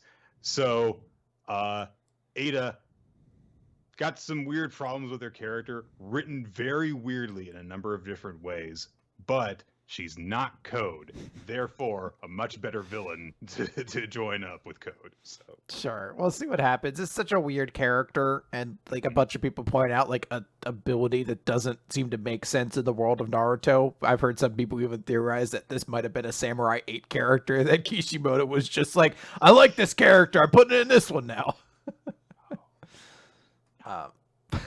But yeah, we'll see how it goes, I guess. We have like 16 series left to talk about it, and so I guess we had to just kind of rush through some stuff. Yes. Kaiju number 8, chapter 31. Hey, the big ass kaiju got blown up by Mina's gun last time. Awesome, it's down. Kafka is observing this and he is tearing up because he is like so proud of how strong the 3 top officers in their group are, as the 3 of them all pull each other to their feet and salute because they have won the day. And Kafka's like, I want to be in that circle one day too. He's crying very passionately. And Ichikawa gets on their communicator and is like, you're making a really ugly face right now. And Kafka's like, how would you know? You can't see me right now. He's like, I know you. So, but then he, brings up like, hey, look, things have only just begun. So let's do our best to catch up. And hey, nice. Hoshina turns to Kikaru and says, hey, you should, get some rest while we wipe out the rest of the Yoju. Mina's like, no, you rest too. You are clearly beaten the fuck up. So he says, all right, I suppose I'll take you up on the offer. And there's a giant pulsating mass up in the sky above them. How did that get there? What the fuck is it? If they identify it as a giant Yoju bomb, and Hoshina realizes that when the armored kaiju thing screeched earlier, it wasn't a death rattle, it was signaling this thing in the sky. So Mina starts issuing orders, but Hoshina realizes that they don't have time. If this thing falls, it will take out everything on the base. And then he hears, hey, human. And the mouth kaiju thing, its head is over on the ground, and it says, looks like this game is a draw. Which would have been a cool place to end the chapter, even though it's like only half done at this point. Yeah. But at that moment, Kafka comes dashing through, and he is booking it. Hoshina calls out to him as like, you can't, hey, you're not going to be able to do any good, get back here. But then he realizes, wait, how is he so fast? He's only got 1% unleashed combat power. How can he move like that? And Kafka is just booking it. He dives off the ledge, and he thinks about what Hoshina had told him and what Mina had told him about the reliance that, the faith that Hoshina had placed in him. And he says, I'm sorry, Vice Captain Hoshina. And he goes kaiju. And it seems as though Mina and Hoshina see this, because he just goes over the ledge and then it's only kaiju, and they're reacting in horrible shock. And a kaiju has been detected. Its fortitude is 9.8. It's kaiju number 8. And Kafka in kaiju form is staring up at the pulsating mass, and he starts yelling at it. And that's where our chapter ends. It's a very quick sequence of events, but hey, Kafka's secret might be out, and if it is, oof.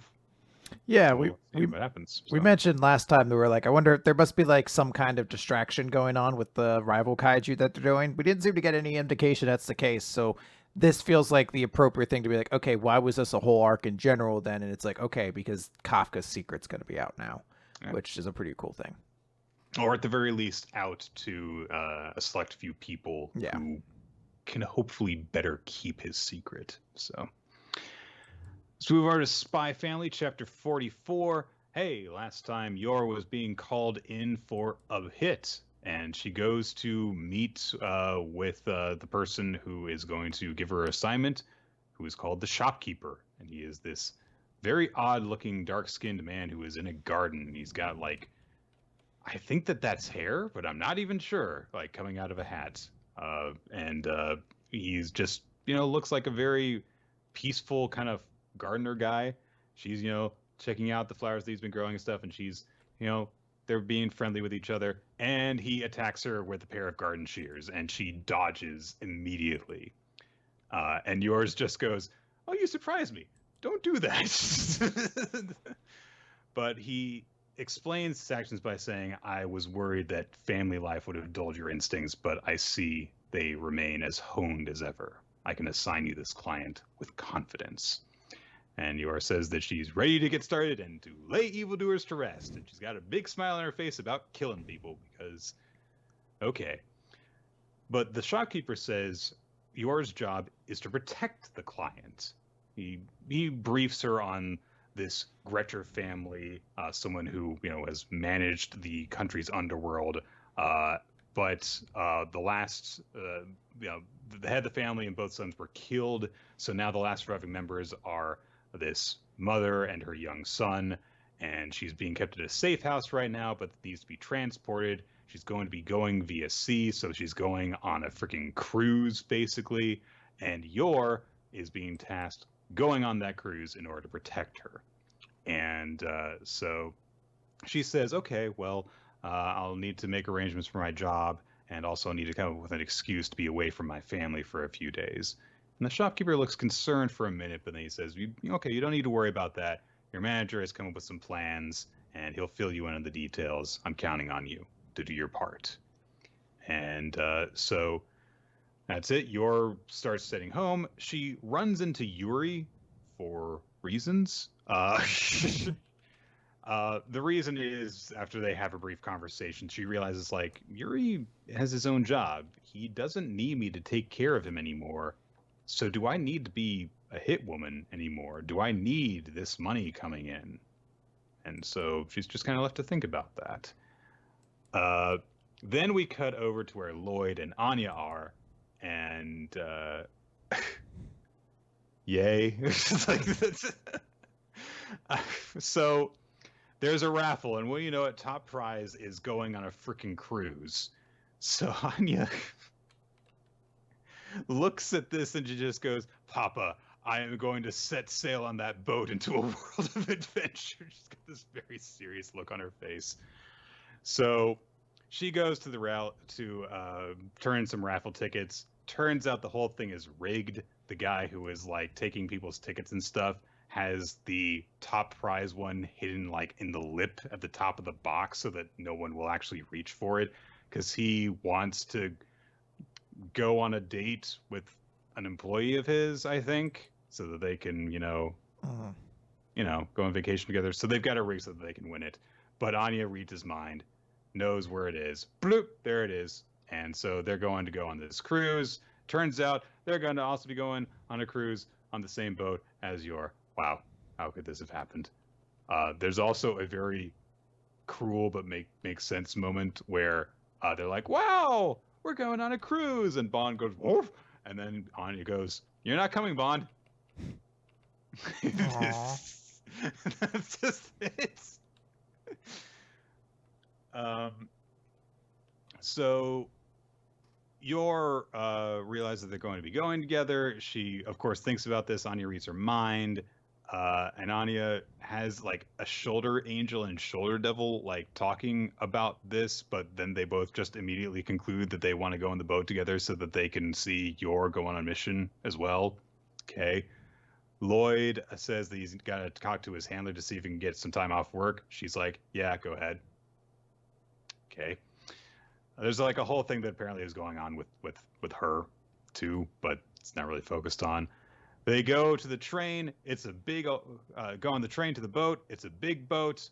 Anya's very excited. Yor goes to meet with her clients, and we kind of cut around to a bunch of very shady looking people to let us know that, hey, there's here are the people whose asses are gonna get kicked on this arc, and that is it. That's the chapter until a couple weeks from now. It's just mostly set up. That's about it. So. Yep. Which one of those do you think is Santa Claus, and then which one is actually the real Santa Claus? I am going to guess that the guy who is supposedly Santa Claus is the bearded guy by himself. Seems like the obvious choice, but the real one is actually one of the bugle players. Ooh, I like that. That's interesting.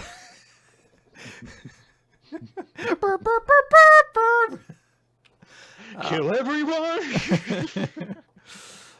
Decent chapter. All right, let's talk about Eden Zero, Nick, real quick. Chapter 140, Charge to Planet Nero 66. This chapter is basically just about Laguna. We get like a start where Laguna talks to the Pompadour guy, basically saying like, yeah, we don't like you, but we're not actually, like, if we really wanted to kill you, we would have killed you, so it's not actually that bad.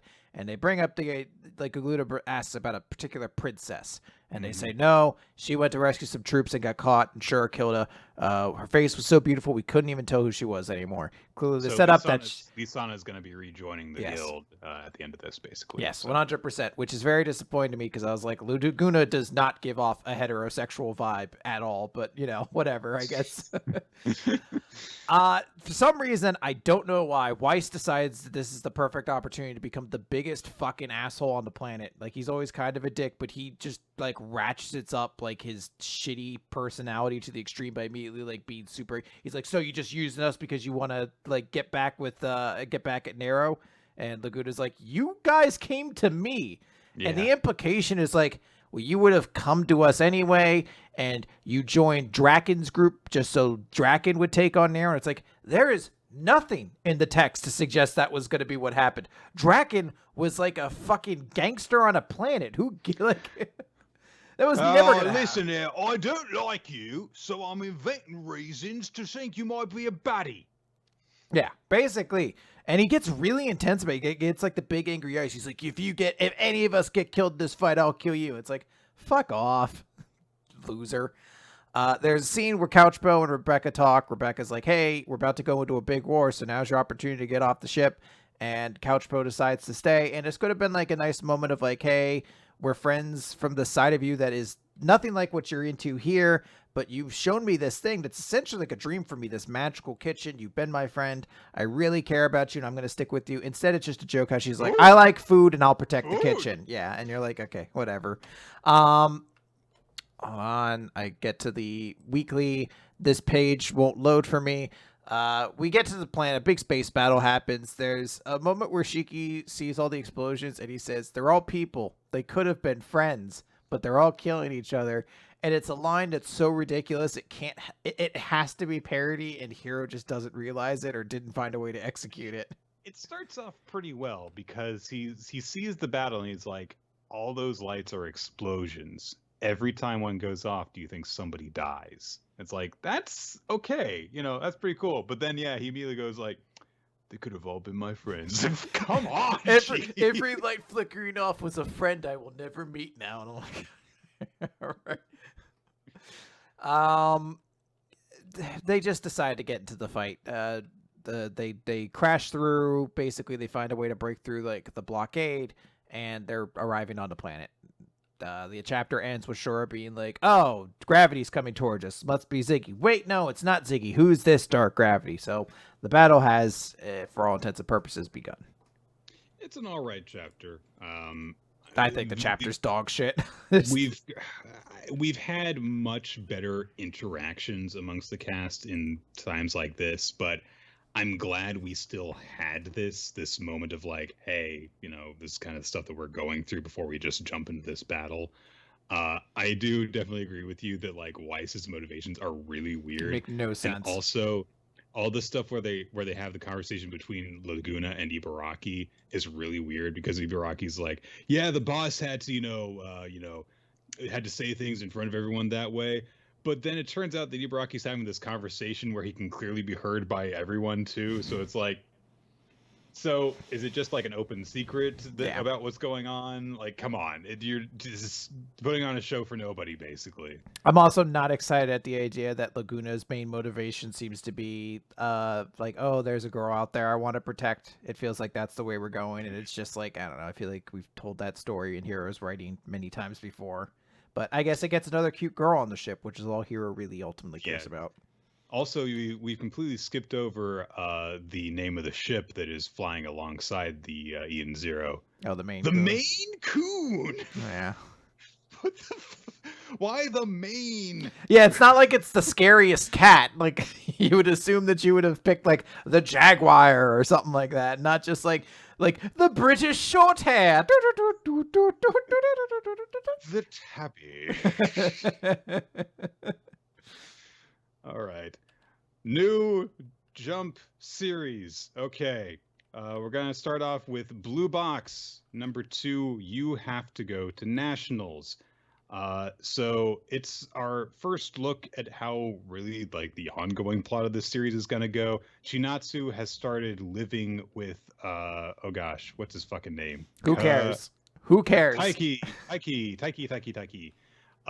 Batman And kid. he's not handling this living situation very well. He is a teenager though, The dude so I will forgive him. is on the cusp of coming. Every time he sees, like, he'll turn and he'll just be like, "Oh my god, she's wearing socks! I can't, like, I gotta keep it together." Like she shows up and to tell him, "Hey, the bath is available," and she's wearing a long sleeve baggy shirt and sweatpants, and he's like, "She's wearing loungewear. Oh my god!" And it's really weird because Chinatsu says like, "Hey, it was kind of weird, but I was thinking like I'm really lucky that like I've got, a situation where I can be at ease and hey, I'm finding out that like, hey, you're a guy who will let me borrow his copy of Shonen Jump and stuff, and I feel at ease being here." And it's like, "That's really nice." She's like, "Thank you for welcoming into your home." And then Taiki is like, "She was in the bath earlier naked." So he puts all of this sexual energy into playing badminton really hard. As you do. I defy you to convince me that that's not what's going on. So he's playing really passionately, and so he's talking with his glasses friend about this situation, and he says, "Hey, Chinatsu Senpai's got a lot of admirers, so if those guys find out that you're living together, then they'll kill you." And it's like, okay, if you, Taiki, and she, Chinatsu, are both okay with telling people about it, you can tell people about it. That's basically it. Like, I wouldn't go around bragging to people that this girl is living with me if she was not okay with it. But if we're both okay with it, then whatever, who cares? Like, fuck off. Yeah. It's all high school bullshit. Fuck off. Anyway, so Taiki's talking with him while they're playing badminton together, and he's like, "I've been thinking, I also want to go to nationals this summer." And he's like, "What the hell are you talking about?" And he explains, "If I don't do that, I'll never be a good match for her," which is a horrible way of thinking. You don't have to value yourself that way, but he's a teenager. He's stupid. It's okay. So he explains all this, and the guy points out, like, I mean, you're a first-year high schooler, and you're saying you're going to go to nationals in an individual sport like badminton. How the hell is that going to happen? And he says, "I mean, you're probably right, but I'm still free to strive for it."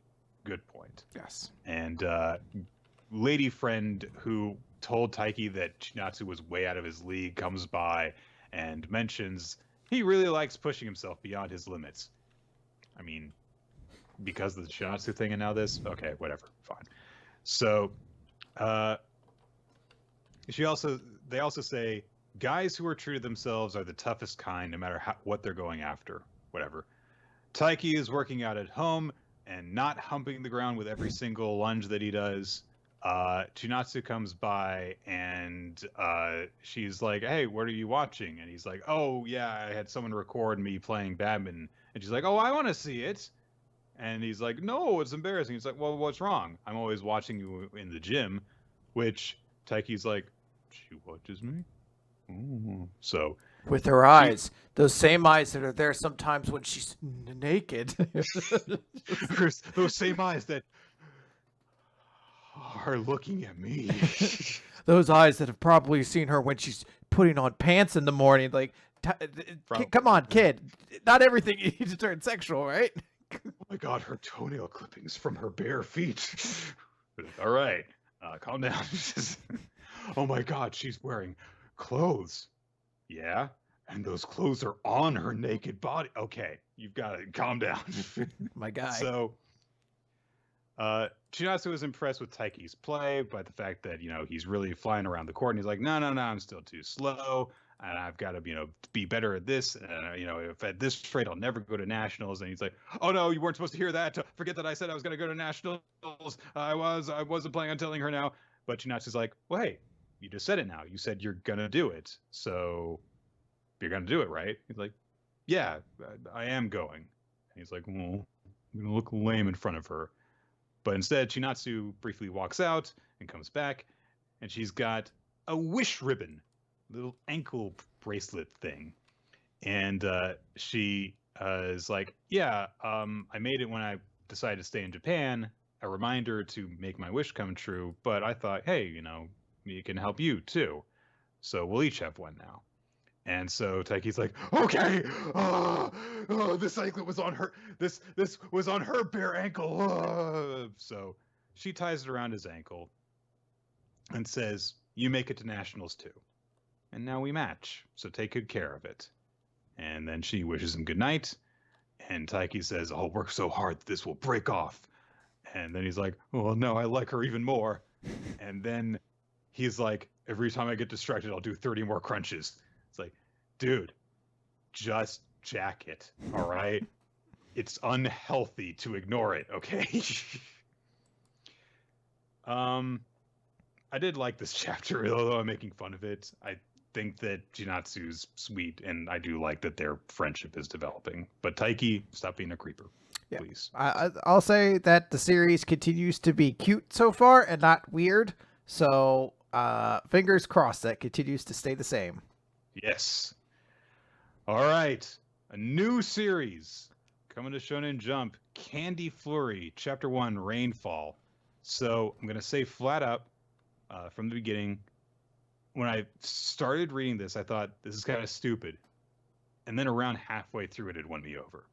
So I was on board where 6 pages in, they were like, because there's promo material for this that's like, hey, it's the world where like the world was destroyed by candy users, and it's like, all right, it's a battle shonen based around candy. How do we get there? A candy company made a batch of candy that gave people superpowers, and then some people became super criminals, and Tokyo was destroyed. And that is page 6 of this, including a cover page and everything else. And you're like, cool, we got it. That's the inciting everyone has quirks now incident.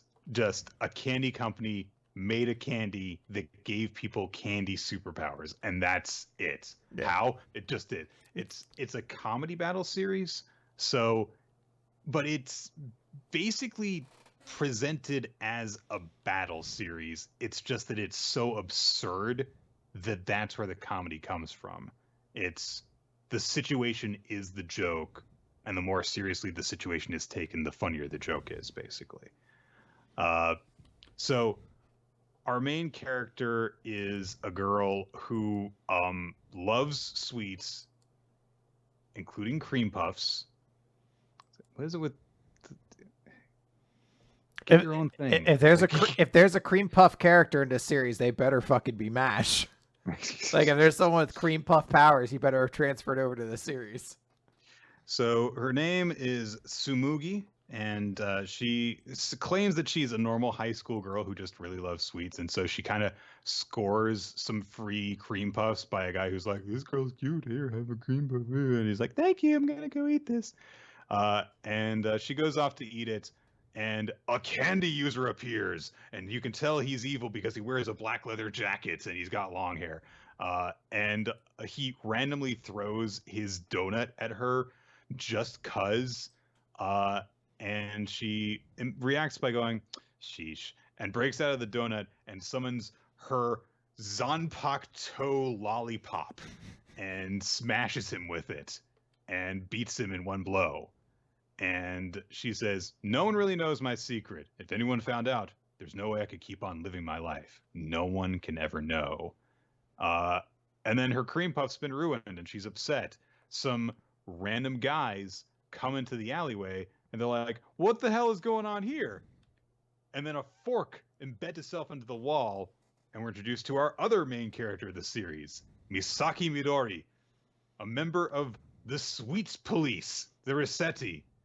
And he beats up these poor random passersby because he thinks that they're the criminal sweets users and that the innocent looking schoolgirl is not. Why? Because he's an idiot. Canon, he's an idiot. So maybe because they shouldn't have hired a 16-year-old to be the police officer for this world. All cops are bastards, including idiot kids. So, including the candy cops, Nick. You thought with the name like that, you thought you could trust them, but all candy cops, all candy cops are bastards. So, so Tsumugi leaves, and Misaki's like, "Oh yeah, you know, I'm glad to help out." But then he looks over the scene and he realizes that something is kind of amiss. But before we catch up on that, Tsumugi is kind of walking to school, and she's like, "Okay, I need to be careful. I mean, if people found out where I was, then I would have nowhere to go, and then I'd end up like this pig." And there's a pig in a cardboard box. And the pig goes, "Arf," because it's actually a dog that looks like a pig. I didn't even pick up on that stupid joke originally. But she's like, "I'm never going to end up like you. It's going to rain, and it's going to suck for you because you're going to be caught out in the rain. No one's going to solve your problem just because you're crying." And then... It's like that Katy Perry song where she sings about, "Have you ever felt like a pig that looks like a dog? Or a dog that looks like... Have you ever felt like a dog but you look like a pig?" Yeah. "Sitting in a box before the rain begins." So she's like, "No one's going to help you out, pig, just because you're whining about your situation." But then it cuts to school a little bit later, and someone's like, "Hey, I heard that it was going to rain later. Didn't you bring an umbrella?" And she's like, "Nah, I forgot mine." It turns out she left the umbrella over the pig's box so that it'd be protected from the rain, because she is a good person, because this is very quick little character building, and I like it. So turns out Misaki is in her class, and Tsumugi's like, "Shit, this guy is joining my class and I've got to keep my secret from him." So she plays innocent, of course. He very immediately starts pulling the L act, like he's literally like sitting behind her in class and saying things to be like, "I think you might be L, you know, or you might be Kira rather." So she's like, "Oh, I'm gonna keep on playing innocent, fuck you, you know." So she realizes he's onto her. She's upset about this. A guy with a pompadour comes to to confess his love for her, and a guy who's with him is like, "This guy's been rejected 36 times and he won't give." And I immediately thought, has he confessed to 36 different girls or her 36 times? And which is worse? So she is like, he's like, "Oh, you'll say yes?" But Misaki shows up and he says, "Isn't it obvious she doesn't want to go out with you?" But he's at the other end of the hall and he's like, "Hold on, I'll come over there." And he starts walking over. And they're like, "If you have something to say it to me." And he's like, "Well, it's dangerous to run in the hallways, so I walk instead of run in the halls." Because he's an idiot, but he's a stickler for rules. So, he kind of sends Tsumugi away. We learn more and more that Misaki is a freaking idiot. He refuses to actually fight the guy when he's going to fight him because he's like, "Well, yeah, I'm a cop, so I can't use my authority to threaten people." So he just lets himself get beaten up. Then he gets a 0 on their practice quiz and stuff. So Tsumugi is kind of like takes pity on him and is like, "Hey, I can, you know, teach you some stuff." But then she says, "Hey, let's take a break. You know, I can give you some gummies since you're my new friend. Do you want some?" But Misaki's like, "No, I can't let my guard down until I'm sure you're not an illegal sweets user." Which, all right. that just flat out say, I'm suspicious of you, sure. But then he says, besides, I hate sweets. After all that's happened, I question anyone who can still stomach sweets. And he looks out the window at the giant lollipops that are making up part of Tokyo's skyline now. And he says, you know, especially lollipops. They stand out and are too big to eat. To which Tsumugi like takes offense because it's like, you're supposed to break apart the lollipop in order to eat them. Duh, you idiot. That's fucking insane. I've never heard of a single person in my life breaking apart a lollipop to eat it. That's like some serial killer shit. I guess just the giant swirly ones, but I've also never heard of that. I've never eaten one of those to begin with because I'm not like a 6-year-old boy in a play or something like that where you have a giant lollipop in a sailor's outfit. In 12 years, I'll finish this. I can't wait to stick this candy full of slobber and then leave it in the dry air for things to fall into. So, it's raining, of course. Tsumugi doesn't have an umbrella, but she goes to kind of check on the pig that she left the umbrella by, and she's like, oh, I guess someone took it, and my umbrella. And then she's like, I'm lower than a pig. It's like, I mean, I don't know about that, but there's a shape looming behind her. Misaki gets an alert that a sweets user has appeared. Specifically, the one from this morning escaped, and he's like, how did that happen? And it turns out that donuts guy from before is like going berserk. His like body is covered in donuts, and he's giant now. And he goes to attack Tsumugi, and Tsumugi's like, I mean, I could use my powers, but if I use them carelessly again, oh fuck! You're right. Why is this happening? So she thinks if I use my powers again carelessly, then my identity could be exposed. And she flashes back to the day the lollipops rained down, and she saw the culprit behind the destruction. No two sweets users can have the same powers, but I saw another lollipop user that day. Ooh. That guy had caramel lollipops. I have peppermint lollipops. No, they look the exact same. Anyway. The donut guy is going to crush Tsumugi, but Misaki appears and pushes her out of the way and takes the blow instead. And so he's there to help her, but his arm is immediately busted up. And he's like, I'm fine. It's like, no, you're not. So she says, hey, Tsumugi, you need to get to a safe place. And she says, why are you helping me? You think that I'm a legal sweets user. And Misaki just says, it's my duty. I don't choose who to help. And besides, he flashed back to when he was a kid amidst all the destruction. Distraught. He says, I don't want to see any more people suffering because of sweets. So get away from here. I've got to stop him before he gets to a busy intersection nearby. He deflects a blow from the donut guy. Tsumugi is left to think, what can I do? Like if I try and help him, he'll know about my ability. But she thinks about what Misaki said, and she's like, I keep thinking about myself. So she rushes up the stairs of the building, up to the roof, and she summons her lollipop club, and she's like, I love lollipops. They're a special candy to me. After I'm done eating it, I look at the stick and feel a little sad. That's what you do with a lollipop, right? I mean, I don't know. I've never had that kind of lollipop before. But she says, it's not the devil's candy. And she comes flying from the top of the building with a giant lollipop club and smashes it into Donut Guy's face. It breaks into pieces. Shrapnel goes everywhere as he falls to the ground. And Misaki just stares at Tsumugi after she's done this. And he says, why'd you help me with your powers? You knew I'd find out.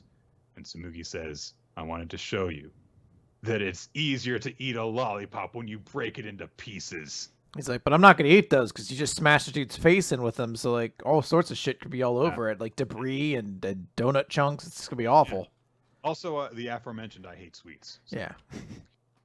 And unflinchingly, Misaki summons his giant fork thing, and he says, you're the lollipop user, one of Rossetti's most wanted targets.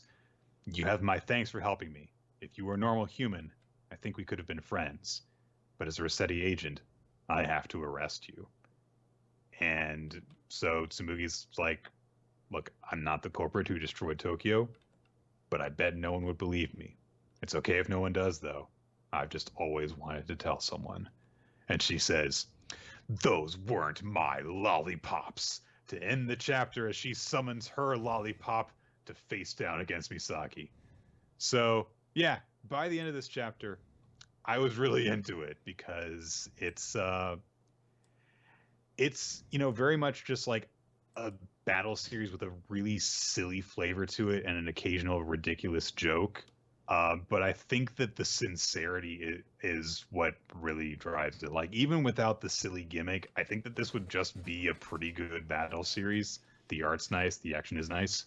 So I'm looking forward to seeing what the hell comes from this. Yeah, so. I'm not quite as high on it as you are, but it did end up. I thought from the initial tease of it that this was going to be the dumbest thing ever, and the first chapter was better than that. So hopefully that's how it stays. Let's move on to the Elusive Samurai, Chapter 13, Infernal Ears, 1333. Very cool color page at the start of this, with a splash of presumably who the 5 elusive warriors or evasive warriors are going to be. So Genba and Tokiyuki have gotten the scroll, but they're being cornered in the little shack where it's being kept. They hear people outside, and so Genba's like, all right, well, we're gonna escape through the roof. Protecting you is not my job, so if you want to live, keep up. And so they go escaping off through the roof. Genba uses some smoke bombs to buy them some time, but the superhero guy this does not affect his abilities, so he fires an arrow off. It catches Tokiyuki in the sleeve. Fortunately, it doesn't actually hurt him, and they manage to escape over the wall from there. So they continue being pursued. Super Ear Guy immediately figures out that the cover that Ayako and Kojiro are running is a diversion, because the 2 thieves did not actually escape to the horses that they're now running away from them. So he's like, they've got to still be somewhere nearby, perhaps somewhere lurking in that grove. And he immediately goes right for where they're hiding. And so Genba thinks to himself, Ichikawa is Sadamune's lackey. Those ears of his are a problem. My tricks rely on sight. They don't work on him.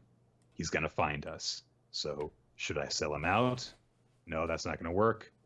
We both ran. They're going to lump me in with him. So I've kind of screwed up here. My option is to abandon him. I'll sneak away alone, and that'll be it. But Tokiyuki realizes that Genba's making a mistake. And he thinks, no, we're playing hide and seek right now. And if we move at this distance, it's just going to attract attention.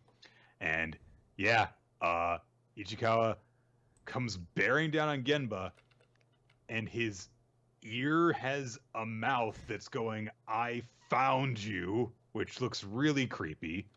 Pretty terrifying. And he swings his sword. Tokiyuki pushes Genba out of the way. Fortunately, a tree catches his sword, and so Tokiyuki takes a blow to his back that spurts out blood, but he's not, severed in half from the sword stroke. And while Ichikawa's sword is stuck in the tree, they make their getaway. So Genba's like, hey, I tried to abandon you. Why'd you help me? But Tokiyuki says, I wanted to apologize for doubting you before, and I can't do that if you're dead. I'm weak-willed and ungenerous, so I may doubt you again someday, but I swear I'll never betray you because it's more fun to flee with you.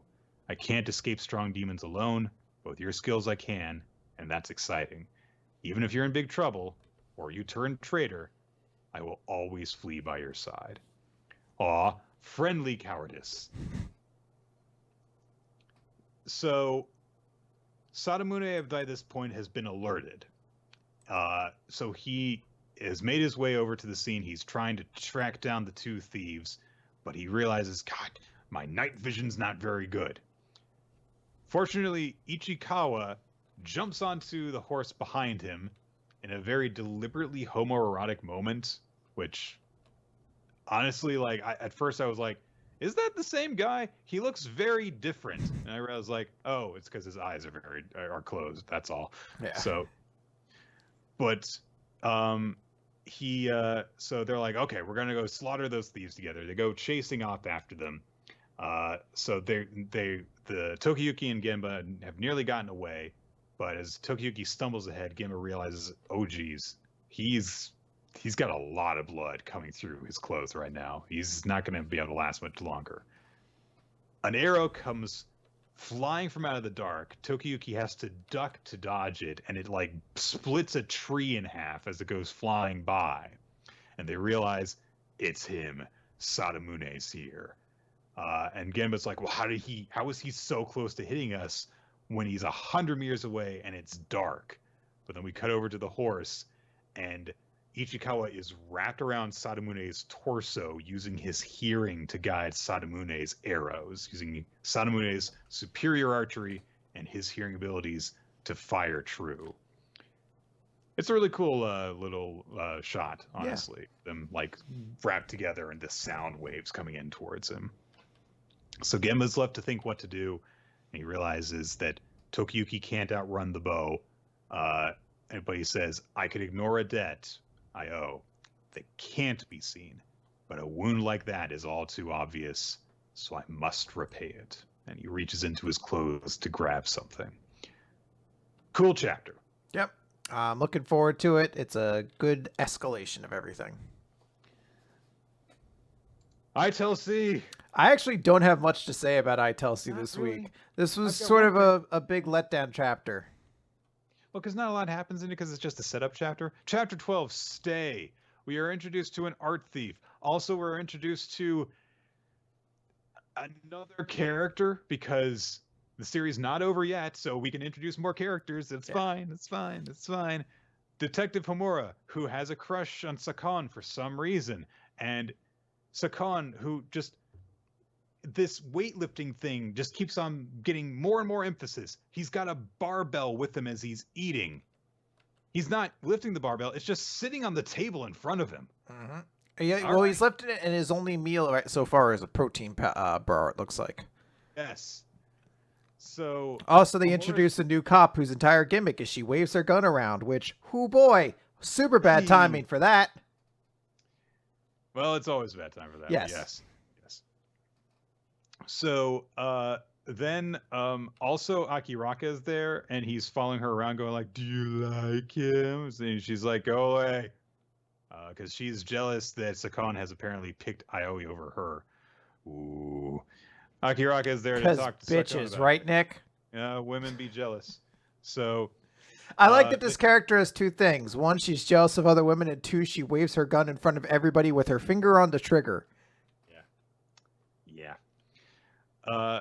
When they get to Investigation Division, Ms. Aoi has a book on her head, and she says, haven't I told you to tidy up your shelf, Sakon?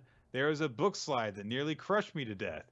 Sakon says, sorry, I'll weigh it down so it doesn't collapse next time. And he puts his barbell on top of the stack of books and papers. Why is this man so dumb? I don't know. It's the only joke in the chapter that made me laugh is they're like, oh, the books fell. He's like, oh, well, this will weigh the books down. They're like, no, the books are going to fall with the weight, you big dumb idiot. Why are you a cop? I don't understand. Then they talk about their next target, who is a phantom thief, Mar. It's the M is lowercase, so it's weird. Who steals paintings and then returns them days later defaced. And apparently he did this with the Mona Lisa, which seems like a very big deal. And there's a whole bunch of stuff about how Sakon is a pig who doesn't clean up after himself. Boop, ba-doop, ba-doo. They got a message from Mar about their plan to take a certain piece of artwork. So they're trying to figure out what they should do. Then when they're like, okay, so we're going to catch this guy. 1, 2, 3, break. When they break, there's a fourth hand that's there too. It's the Phantom Thief Mar. And they say, I heard the name Mar, so I came in. Your motivation impressed me. I came to return this.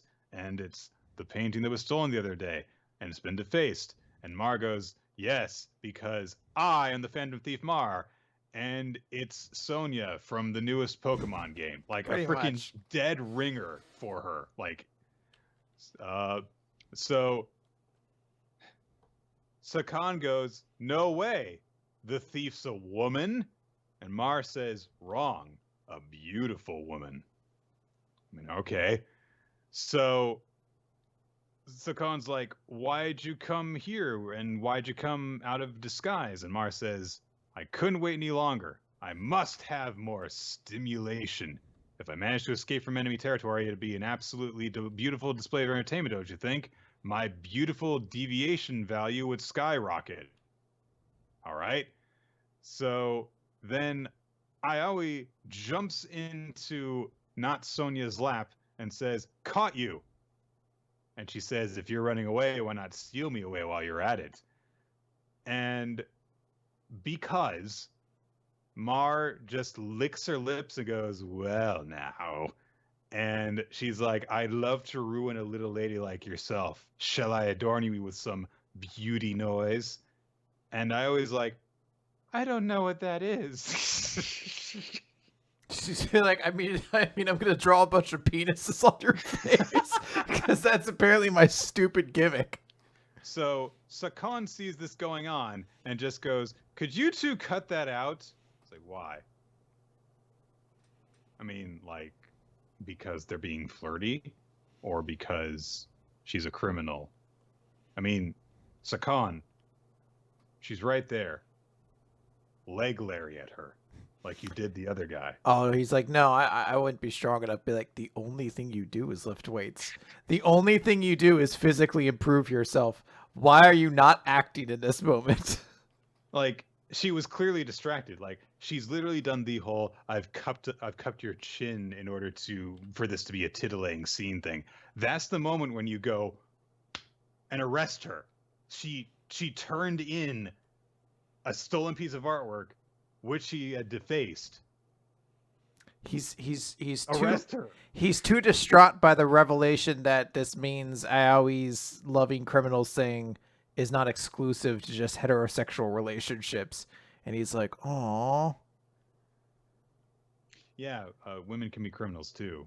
Did you not know yeah." that? I don't know why he starts. He's like, "Mar is a woman." You're just like, why is that a revelation to you? And you just know that Sakan is like the audience surrogate, so like you're supposed to think all this too. So A woman would never be able to figure out how to infiltrate a museum and steal a painting. That's yeah, insane. like Ayaoi does. Ms. Ayaoi explicitly says, "My body is yours for the taking."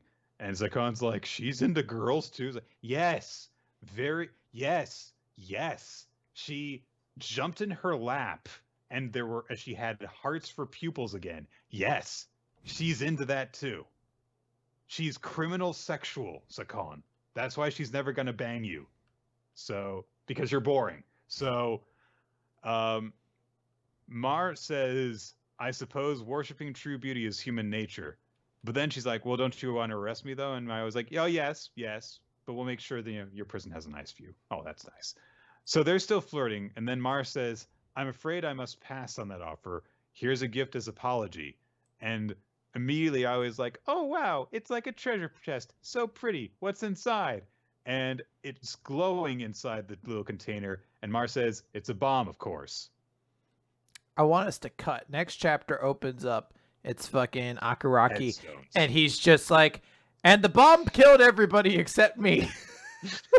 So I told you, the journey wasn't very long. Turns out the prologue was much, much longer than the first chapter. Investigation Division, case file number 2, The Beautiful Phantom Thief. We'll see how many case files we get. Okay. Indeed.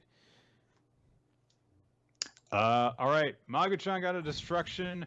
We're introduced to. Hey, remember when we were talking about how all of the guys in the series have to have their Pokemon or their Digimon? Yeah. Magu-chan got a destruction. Chapter 40, the teacher, who immediately is revealed to have his own Digimon partner. So he's introduced as a teacher. He's very strict. He confiscates Magu when he finds Magu in Ruru's bag. But then it turns out that he is actually a follower of the Chaos Cult, and he actually specifically targeted Magu Manuaku for this because he's working for, that kid. So then when Ruru goes to pick up Magu after being worried about him all day, he's doing a weird dance of worship for the Chaos God. He's doing the dance of destruction, and Ruru's like, "Oh, like the one you taught BS? No, not like that one. He's making weird noises while he does it." So he's dancing and dancing and dancing, and Magu is like, "It's pretty cool. He's dancing to worship me and he's giving me food. This is pretty great."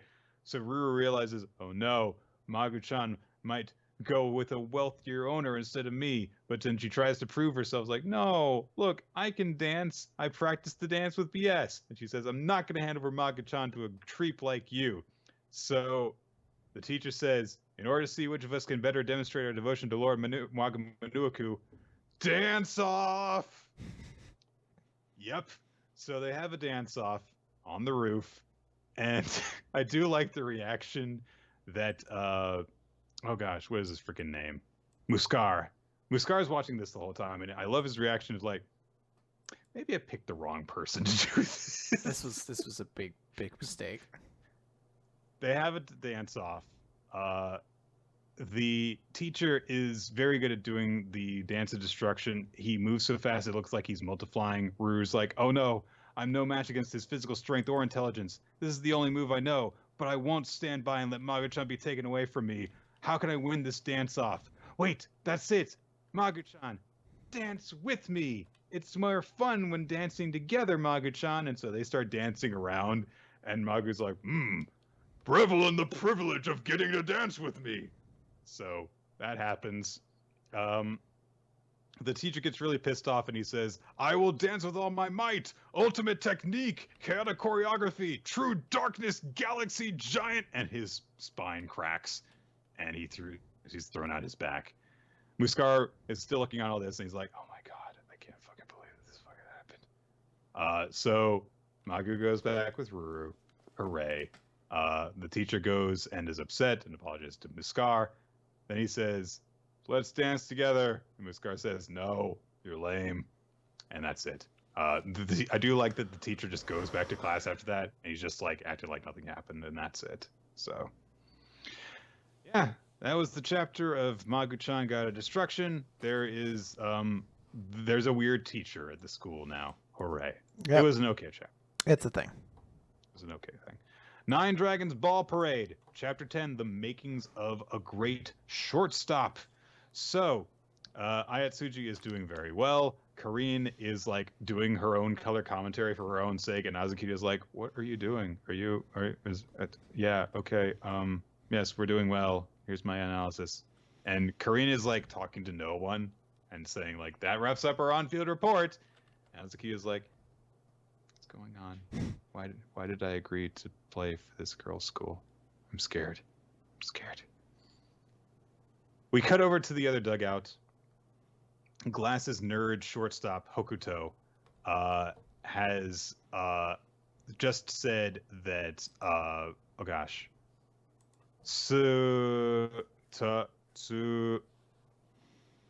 Tsurugi's the third baseman. Tsubaki, sorry, has just said that Tsubaki is no shortstop, and this will be revealed shortly.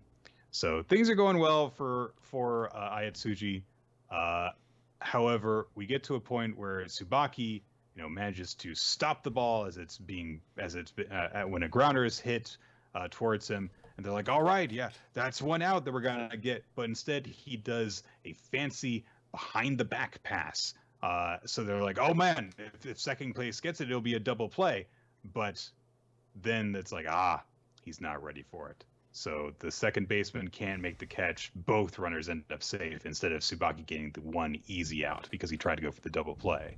So he starts tearing into the second baseman over this. And he's like, "Well, you didn't give me any warning about it, though." So Azukita tries to calm everyone down, but then we get a part where Blooper is hit towards Tsurugi. And so he's like, "Okay, I got this. But Tsubaki gets in his way and just leaps into his path. And so because of that, there's a collision, and neither of them catches it. And while they're yelling at each other, they're distracted. and 2 runners make their way home. So now they're only up 1 run instead of 3. So this is what uh, Hokuto was talking about. He's like, you understand. This is the trouble with Tsubaki. He doesn't understand teamwork. And the coach is like, oh yeah, now I remember what happened. And so he kind of thinks to himself that 3 years ago, there were these 2 promising shortstops that joined the team. There was Tsubaki, who was a genius, a top-notch player in terms of individual skill. Then there's Hokuto, not quite as good as Tsubaki in terms of individual skill, but he has seamless teamwork with Anan, his brother. And Tsubaki doesn't have awareness of the way that the other people play their positions. So he's not good at the teamwork play. And then he gets frustrated, and then he basically tried to convince him, you're not good at playing shortstop because you can't coordinate with your teammates. Be a pitcher. And Tsubaki threw his glove in his face. So that worked out well. So Hokuto says a player who can't work with his teammates is no shortstop. So Tsurugi's really pissed off about the way that this has all gone down. He starts to tear into Tsubaki, and he's like, if you overstep your bounds, I'll pinch your ears. I mean, that's such a mild threat that he'll probably do it. So watch out. So, however, this really affects Tsubaki's mentality because now the pressure's on him, and he's really nervous about overstepping his bounds. So a blooper gets hit to him, and he just like lets it fly. He's like, Tsurugi, you can catch it, instead of defending his own territory. And so the opposing manager is like, Tsubaki's defense ability comes from inborn talent and instinct. When you try and put him in a box, he collapses. He can't handle that. He can't play naturally anymore. Ryudo is observing all this and is like, well, this is a problem. But fortunately, Azu's like, okay, well, we need to end the inning. And Ryudo's like, yeah, but how do we do that? And Azu's like, with your big stupid fastball thing? all right. I'm a good pitcher. So he strikes out the side and gets them out of a pinch. But Tsubaki is down in the dumps now.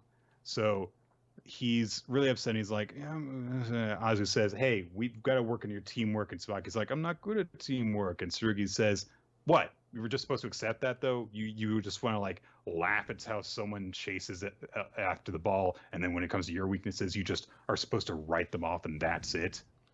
But Azukita starts to come to a revelation about this, and he's like, when there was a fly ball to third, why didn't you go for it that time? And Tsubaki says, well, that was different. I mean, when I ran to Tsurugi, the runner had left the base. And Azukita realizes that Tsubaki, whenever he does these plays, he's not just trying to show off.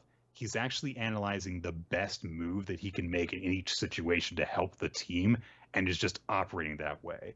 It's just that he doesn't communicate with the team when he does this. So Azuki says to himself, how do we deal with this, though, if Tsubaki is playing this way? So he calls for a huddle, and it's like, there's a problem in our defense, and we need to change our strategy. Tsubaki, you're in charge of the infielders. And that's where we end the chapter.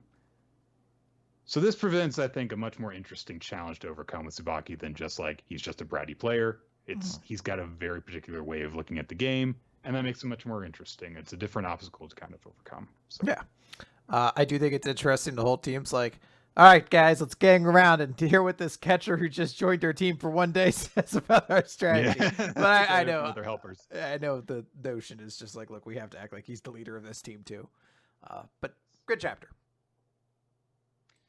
Let's move on to Dr. Stone. Time to get stoned. 83, yes.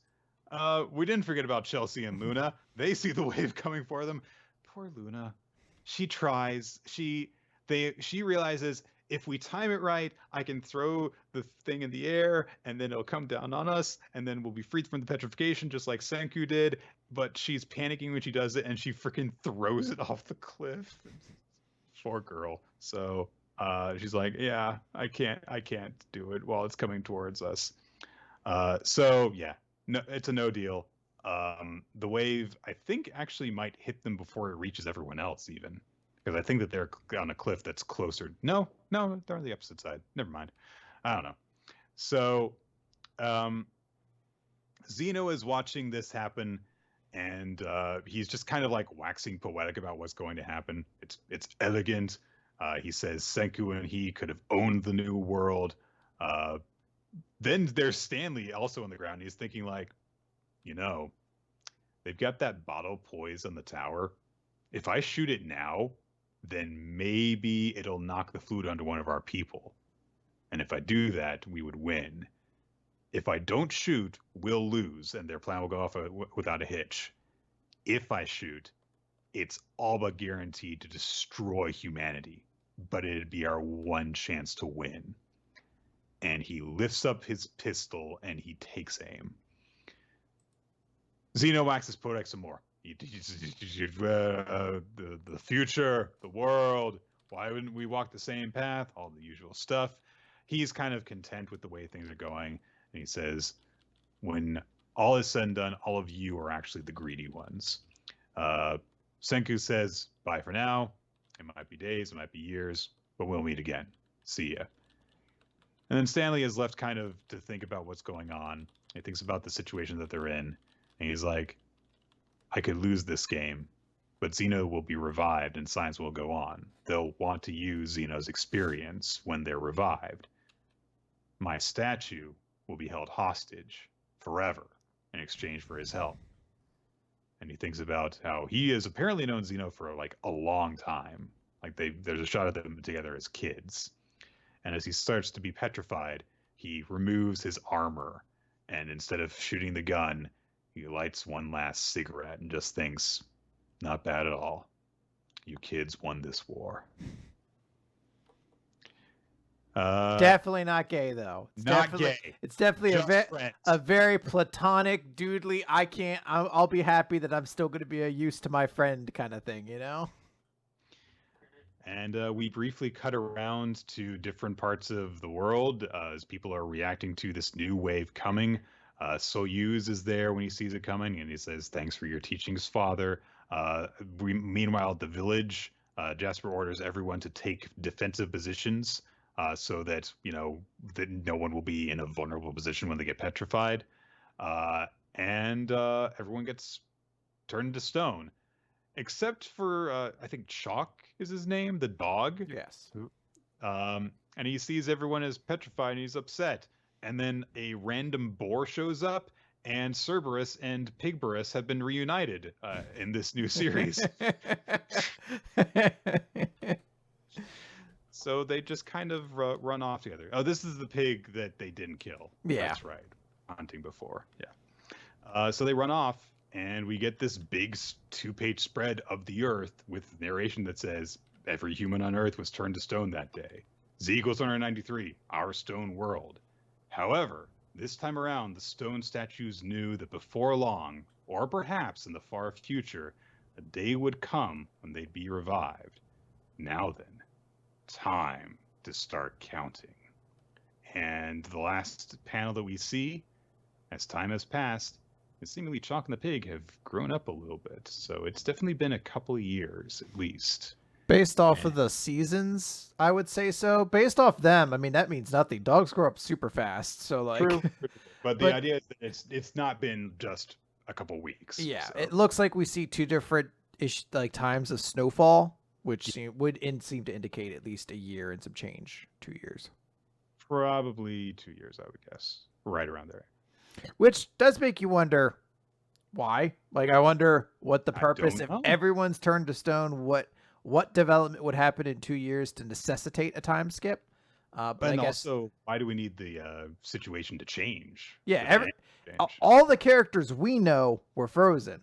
Like, we haven't heard anybody get avoided it. So to us, everybody's experienced it, unless we're going to find out Suiko was unfrozen and it's taking her time to figure out how to get everybody else or something like that.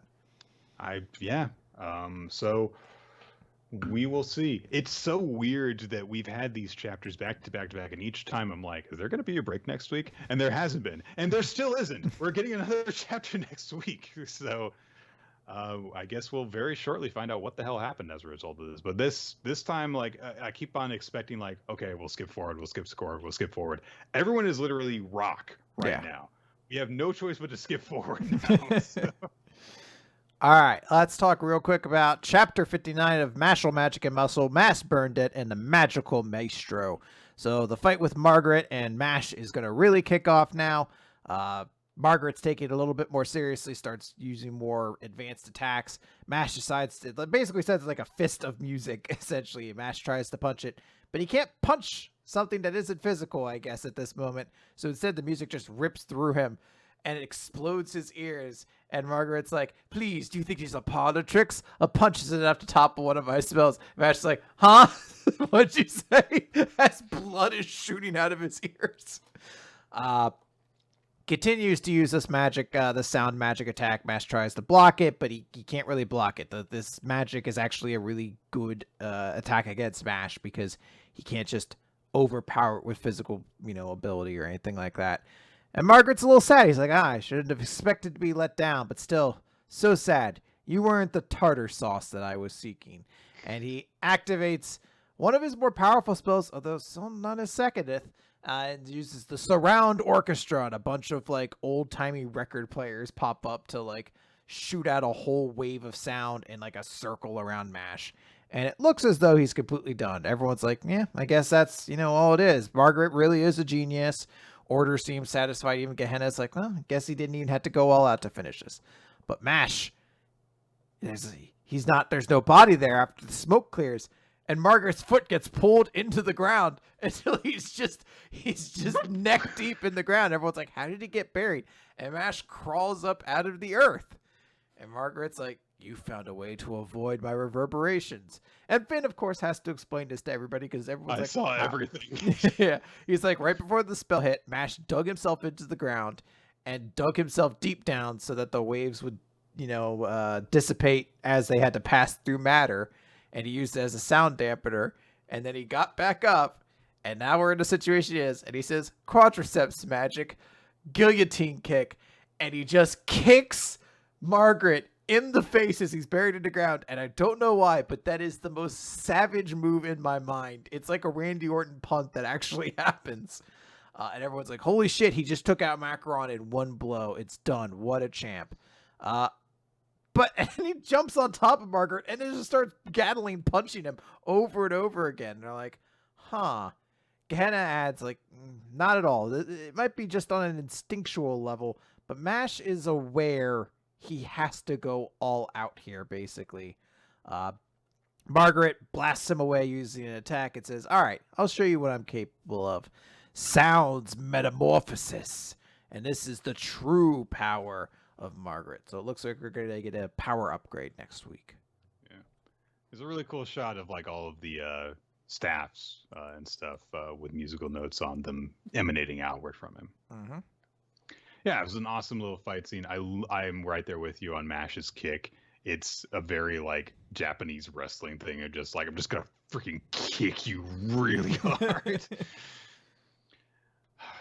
All right, Ayakashi Triangle, chapter 41. This chapter was stupid.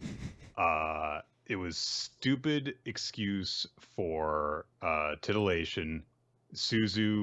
Matsuri needs to get a sample of Suzu's Haku while she's asleep, and he needs to literally suck it out of her belly button for some reason. Somehow this winds up with Matsuri's nipple in Suzu's mouth, and Shirogane gets pissed at them, and static shocks them, and it wakes Suzu up, and then she's like, I'm going to pretend to be asleep so that he'll have sex with me, and that's basically where the chapter ends. This whole thing was dumb. So, guys, what's the recommendation going to be for next week? I am going to post a poll to Twitter right now because I'm going to leave it up to you guys for what series I catch up with. Chris, you don't even have to do anything for this. Oh, fucking sweet. These.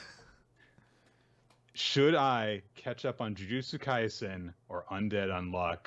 Chances are we may add one of those two to the recap after we talk about them.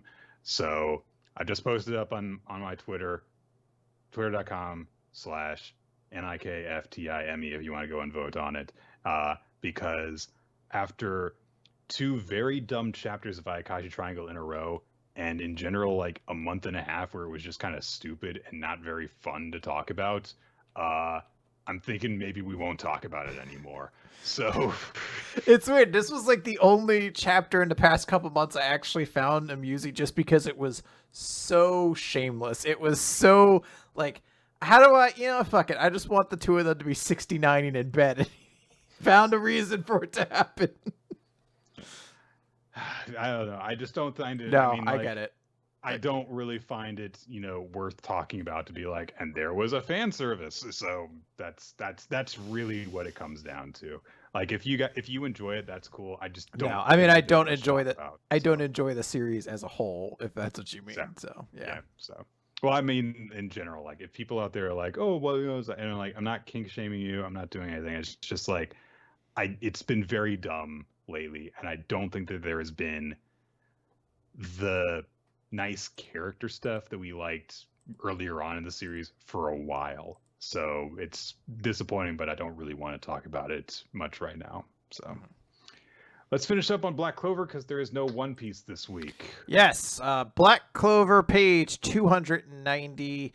The highest versus the lowest. And this is actually another very quick chapter to kind of talk about, because this is mostly Asta showing off how his other swords have now been improved with his Devil Union form. So last time he kind of knocked it away. This time he's like swallowed up the enemy in it, and he's using the second sword and the third sword. I don't remember what they do. And I don't really care, because for the most part, they're all really just different ways for him to show off his swords, while we get an introspective of Sabretooth talking about how, yeah, you guys looked down on me the whole time. I was the weakest one. I never would have been a match for you. But now, because of you guys, because of you, Asta, I can fight these guys at the highest level.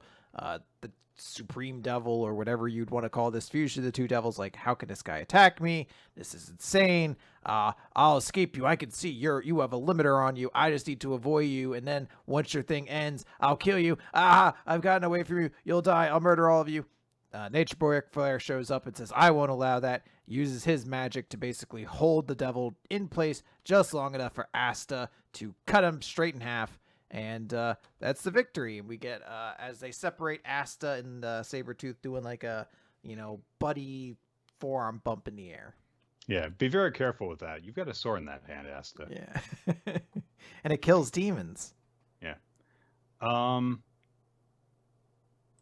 Remember when Black Clover was building up its villains? Yeah. So this was a squash match to show off Asta's abilities. Sure. And it kind of took a long time to unfold, which is not how squash matches are supposed to go. So yeah, it's done. We Asta's a strong boy now. Ooh, okay. So it was fun. Whatever. It's Black Clover. It's whatever. So okay, that's weekly manga recap for this week. Favorite chapter, MVP, boom.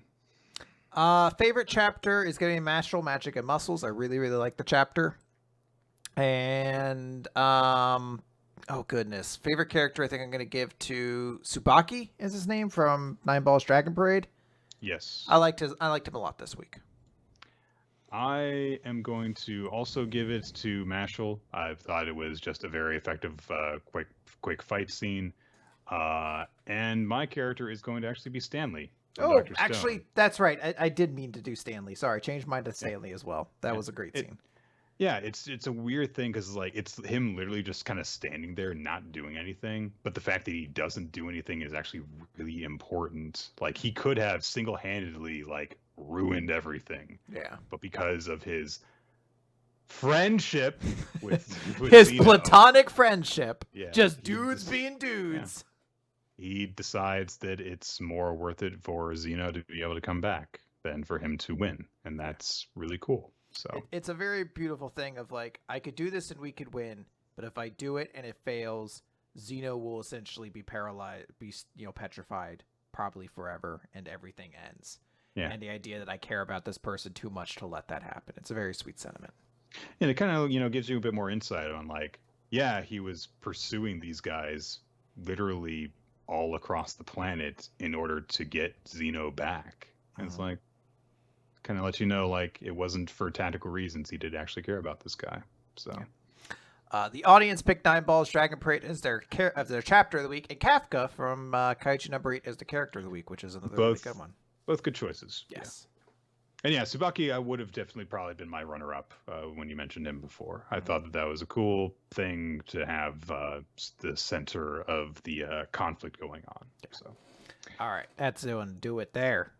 Yeah, weekly manga recap. We do it every Wednesday here on twitch.tv/RoloT, starting around 7:30-ish Eastern time in the evening. But to stay updated on exactly when it's going to happen, you can follow us on Twitter, the aforementioned @NickFTime. RoloT, and the official podcast account is WMR Podcast. You can also join us on our Discord server, where we have conversations, as Chris mentioned before, about various different manga, including the recommendations that we're talking about, the series that we cover each week. We've got a great community on there. There are weekly Among Us games on Saturday mornings that you can take part in as well. It's a great time. It's a great community that we have. We're very happy with all you guys. Ninja X3i is a member of said community, maintains the Google Doc, which keeps track of all the statistics, the recommendations and stuff that we're doing. One of them will be added shortly when you guys decide which one I've got to read. We also want to thank everyone who supports us on Patreon. Your guys' support allows great bonus content for you guys to enjoy. We are going to be recording something very shortly. We also want to thank Steve Mann, our Tiger Artist. You can check out his work wherever boobs are allowed to be drawn on the internet. And we also want to thank Winsleydale Cheddar and Milo Jack Stills for creating the opening sequence of Weekly Manga Recap, which you can see on our YouTube channel, where video versions of our episodes are now currently being uploaded. Yes. All right. That is going to do it for Weekly Manga Recap this week. We have nothing else to say as we need to get going. So we'll see you next time, everybody. Bye, all.